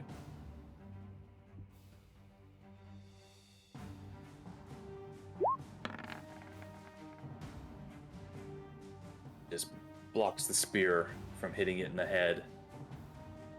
I'll take another attack at it. All right.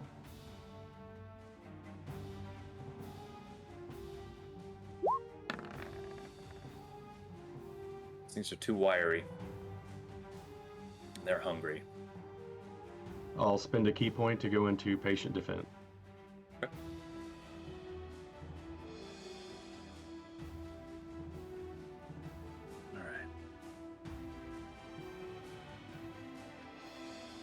All right, Mist.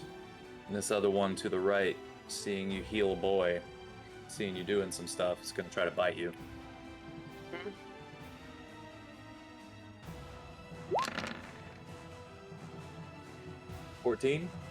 I will use my defensive duelist feat.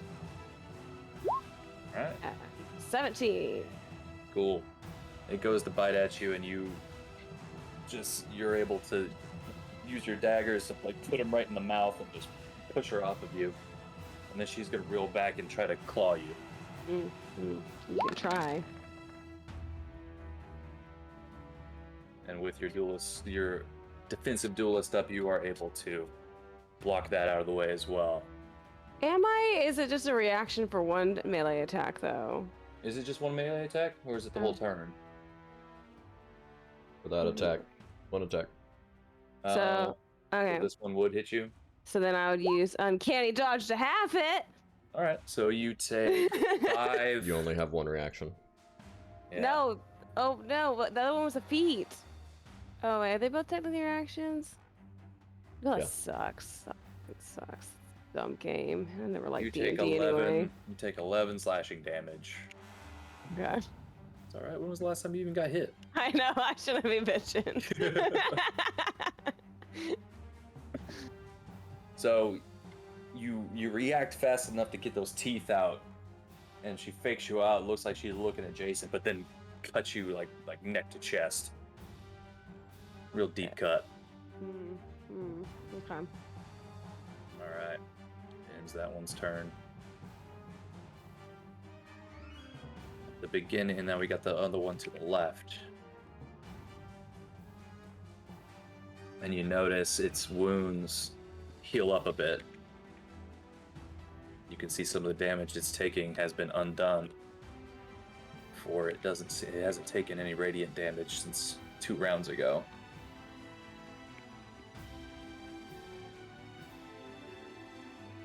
We're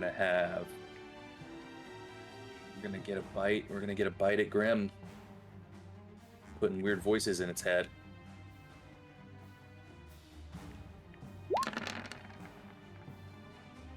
Jesus. That's a hit. Oh god. That is 8 piercing damage, 10 necrotic damage.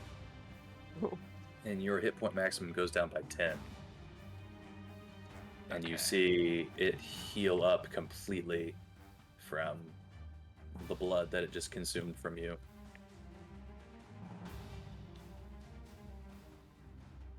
Oh.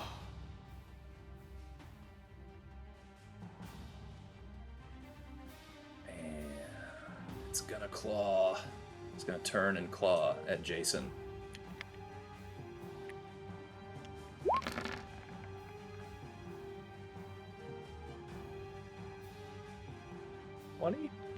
Dirty 20? 30? 20? Dirty yeah, 20. that hits. That's 9 slashing damage, Jason. You get clawed up.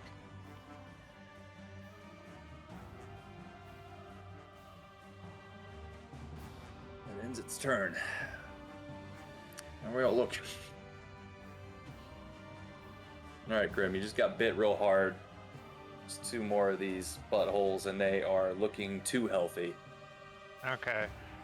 I am going to use my Inspirado, flask this boy in front of me with a holy water. And holy water. Water, that's my hack back. There it is. Okay. And then I am going to go for a rapier attack with Green Flame Blade.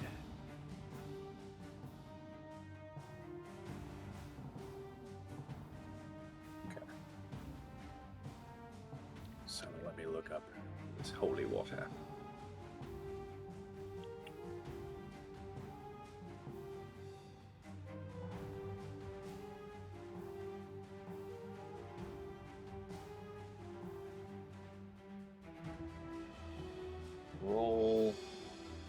Roll another.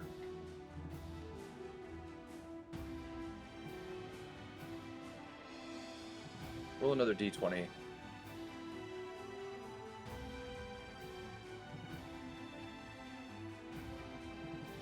I don't know what to do with the holy water. Like, it seems like you could just do it. It doesn't seem. I don't know how you would miss with water if you're just splashing it on somebody.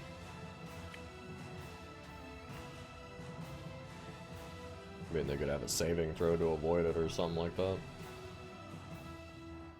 I'll go with that instead. It's one thing with a weapon, but water splashes, so... Oh, you've got more specifics here? Yeah, but it doesn't say whether it's attack roll or whether it's... Just a ranged attack. Attack. Oh, there it is, yeah. That'd be dexterity. Well,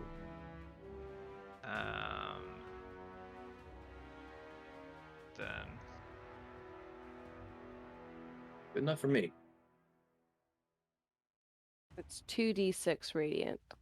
Yes. okay. So, first you splash. Oh yeah, you roll that. 6 radiant damage. So, splash it on this one's face. Writhing in pain as you see the effects of, if it were to like stand out in the sun, start to happen, like melt away some of its skin, which is real neat. Then you went for the rapier attack with advantage because you're flanking. 19, 8 more piercing damage. And then I'm gonna do my last rapier attack since I used the inspiration for the holy flask. Well, inspiration just gives you advantage on an attack. Oh, I thought you could take an action. An extra action? Okay, well then. Is that a rule? Is that something I don't know about, you guys? Oh. Oh, okay. Cody over here Alright, making then up just rules. the one.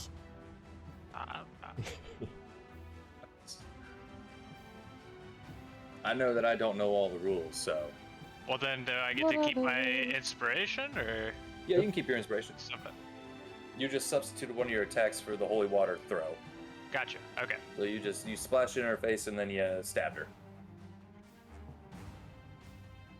All right, that's a turn. But that's enough to keep her from recharging. Next round. All right, Rogar, you just got some potion in your mouth and you're on the ground, scratched up. Is there any holy water from that throw on the ground? Yeah, I'd say so. Dragging my axe through it. And I'm standing up. Yeah. I'm gonna That's spit a some cool blood. thing. And I'm gonna fucking attack this thing. So tired Good. of fucking vampire spawn, you guys. The one that I have advantage with is what I'm attacking. Good, get it. Yeah.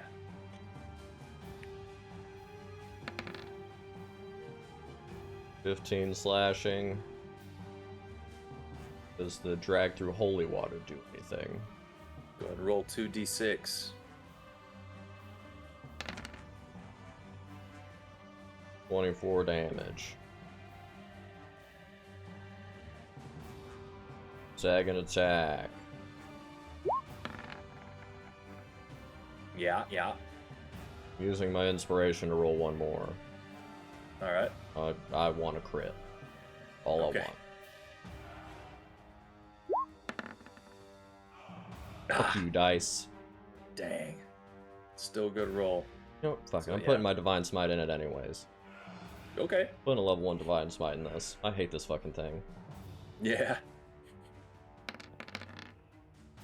11 Woo! radiant, 20 Oh. slashing. Oh boy. Hold on. It's, we're gonna roll 2d6 for the holy water. Another 6. Fucking 1 hit point left, isn't it? God damn it. It looks real bad. You got it like right in between the shoulder blades on the first hit as it writhed in pain, and then you did the divine smite into its shoulder and pumped it in. It's just like, it looks charred, but it is still up. Is there And anything else you can do or want to do? I'm not gonna stay in this spot, so I'm taking an attack of opportunity from the one behind me. Alright.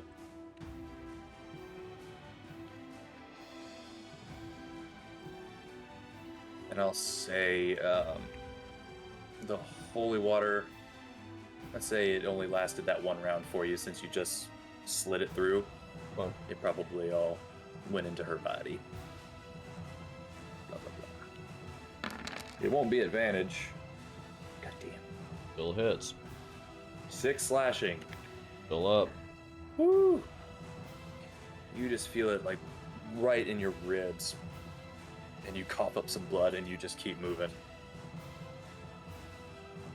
Yeah, Does that end? Yep. Alright. Alright, Mist. You're in a tight Question. spot. You're in a tight spot. Do I have to use my sneak attack if I wanted to use my offhand real quick, and then I would want to use my sneak attack on the full health lady? Or do I have to use my sneak attack because it just... You use it on the within first the one that limits. hits. You also only get your offhand attack if you take the attack action. You can't just use your bonus action to make a second attack. Got it. Okay. You have to use alright. your action first. Cool. Then I will hit the hurt lady. Alright. Um, Now you don't have advantage because you're not. I know. I technically- was just changing that. I know. I It's, was like, I didn't want to. that's why you're in a tight spot. You could move, Cough, but cough, bonus action, disengage. I know. That's what I was thinking. actually, that one already took her reaction This one? to slash Rogar, so it Oh, does then not get a. Screw her. You will not. Yeah, you won't get. She won't get you. Yeah, take that advantage. Then I'll come over here and give her a friggin' stab. 19. And with that, you can't see it. Too many dice on my screen. There we go. And with that, you stab her right in the back of the heart. She screams out in pain, falls dead. Nice. And then I'll Now there's run just over one here. left. Run over here and I'll offhand her. Grace.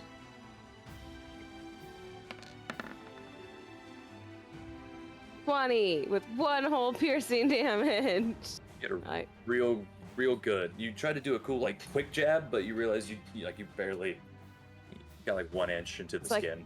Yeah, it's like you see it slow-mo, it just grazed her cheek and got some hair. Sure. We'll go with that. Is that end your turn? Yup. Alright, Jason. Things are starting to look up.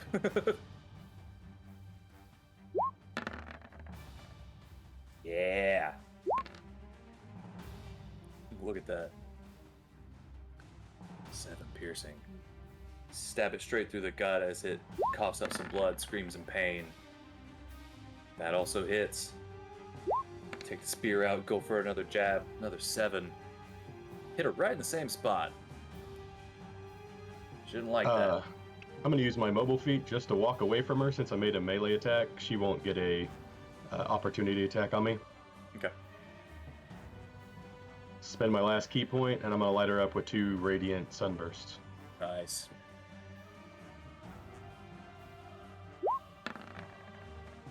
Oh my god. No! It's not fair. They just don't want to hit. Nope. So that's it. You're still trying to figure out how to control these freaking sunbeams. They're just like magic missiles without the accuracy. All over the damn place. Just see one hit the crate right next to it, and one just hit the stairs right behind her, and you're just like, sons of bitch. Alright.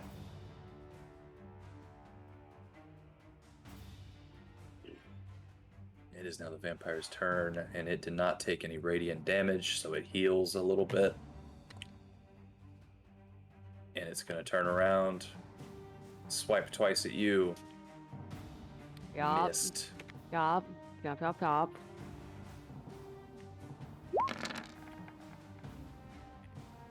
19. Oh. Going to use his uncanny dodge to half it. Alright, so that's 5 slashing instead of 10.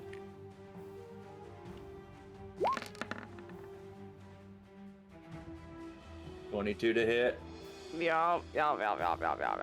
7 slashing damage. Ooh, glad I did that.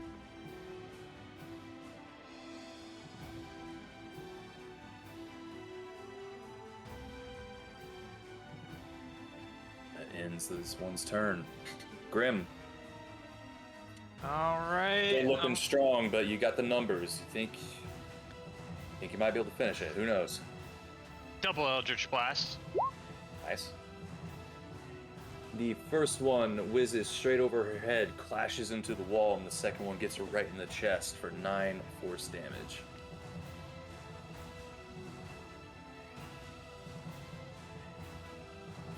And turn for me. Alright, Rogar. Feeling like hot butts. Yep, I'm gonna take my 2 hit points and drag a leg and use the battle axe as a fucking crutch to get over this vampire. Okay. Taking my 2 fucking attacks. I hate these fucking things.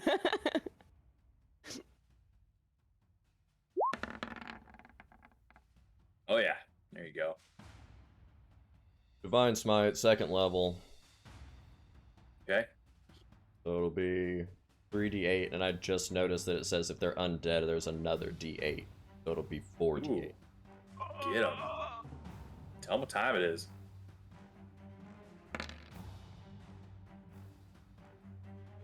And I need to roll 2 more d8 on top of that. 29 points of damage. She just clawed up, missed 2 times, and you just right in the center of the spine. in between the shoulder blades, and you pump in the Divine Smite, and it writhes in pain. You see radiant flame burst off of its shoulders and screams. Not dead, but that was a good hit. She didn't like that. 20 hits. Another 14. You take the axe out and just slam it right into her side, and it cuts in like it's almost going to cut her in half, but she moves up, so it just slashes her in the back real hard. Still up, but looking hurt. That's it for me. All right. Missed. Rogar's coming to help you out. This one looks... It's still got some life, but it's taking heavy hits. Not for long.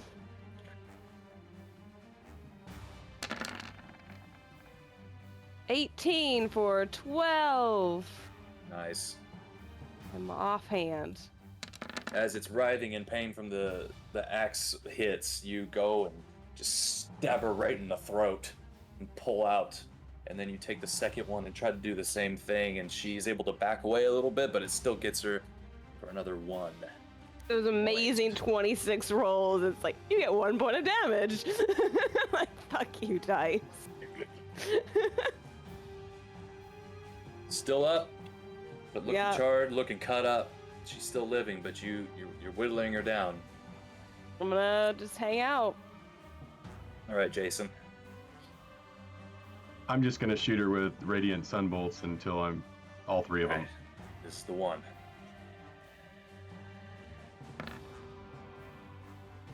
Yeah. 5. All right, she's still up, but you just like charred off a lot of her skin. This is the one. Hey, that's exactly what you needed. How you want to do this? I want to cut her in that axe wound that Rogar put on her, and I want the sun just to burn her up from inside. Nice. So you shoot the first one, as right after Mist takes out the knife, and it kind of hits her in the side and turns her body to reveal her back to you, and you shoot the next one, and it goes right into that wound. You just see her reel back in pain, and you see radiant fire come out of her mouth and her eyes, and she just falls back, charred, and then ash, dead.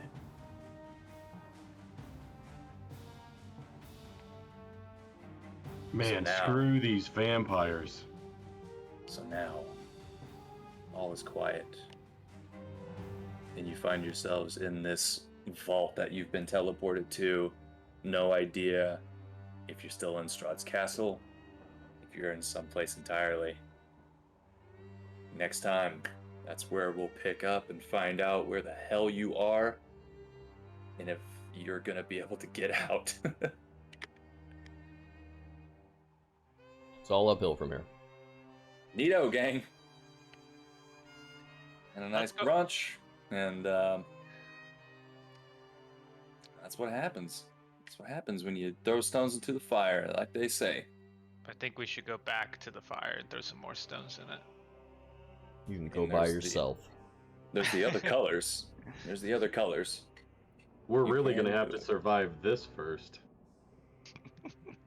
Yeah. You guys are here now. That's just the way it is. Hey, next week, one shot. Yes, next week we're doing one shot. Trey came up with a new mechanic that we're gonna try. Yeah. He'll talk more about it. I don't remember it.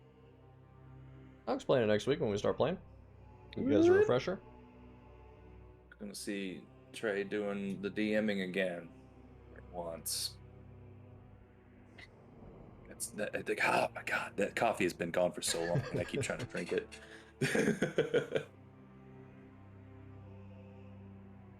Alright. I'm gonna end this. Goodbye, Internet. Love you guys. Bye.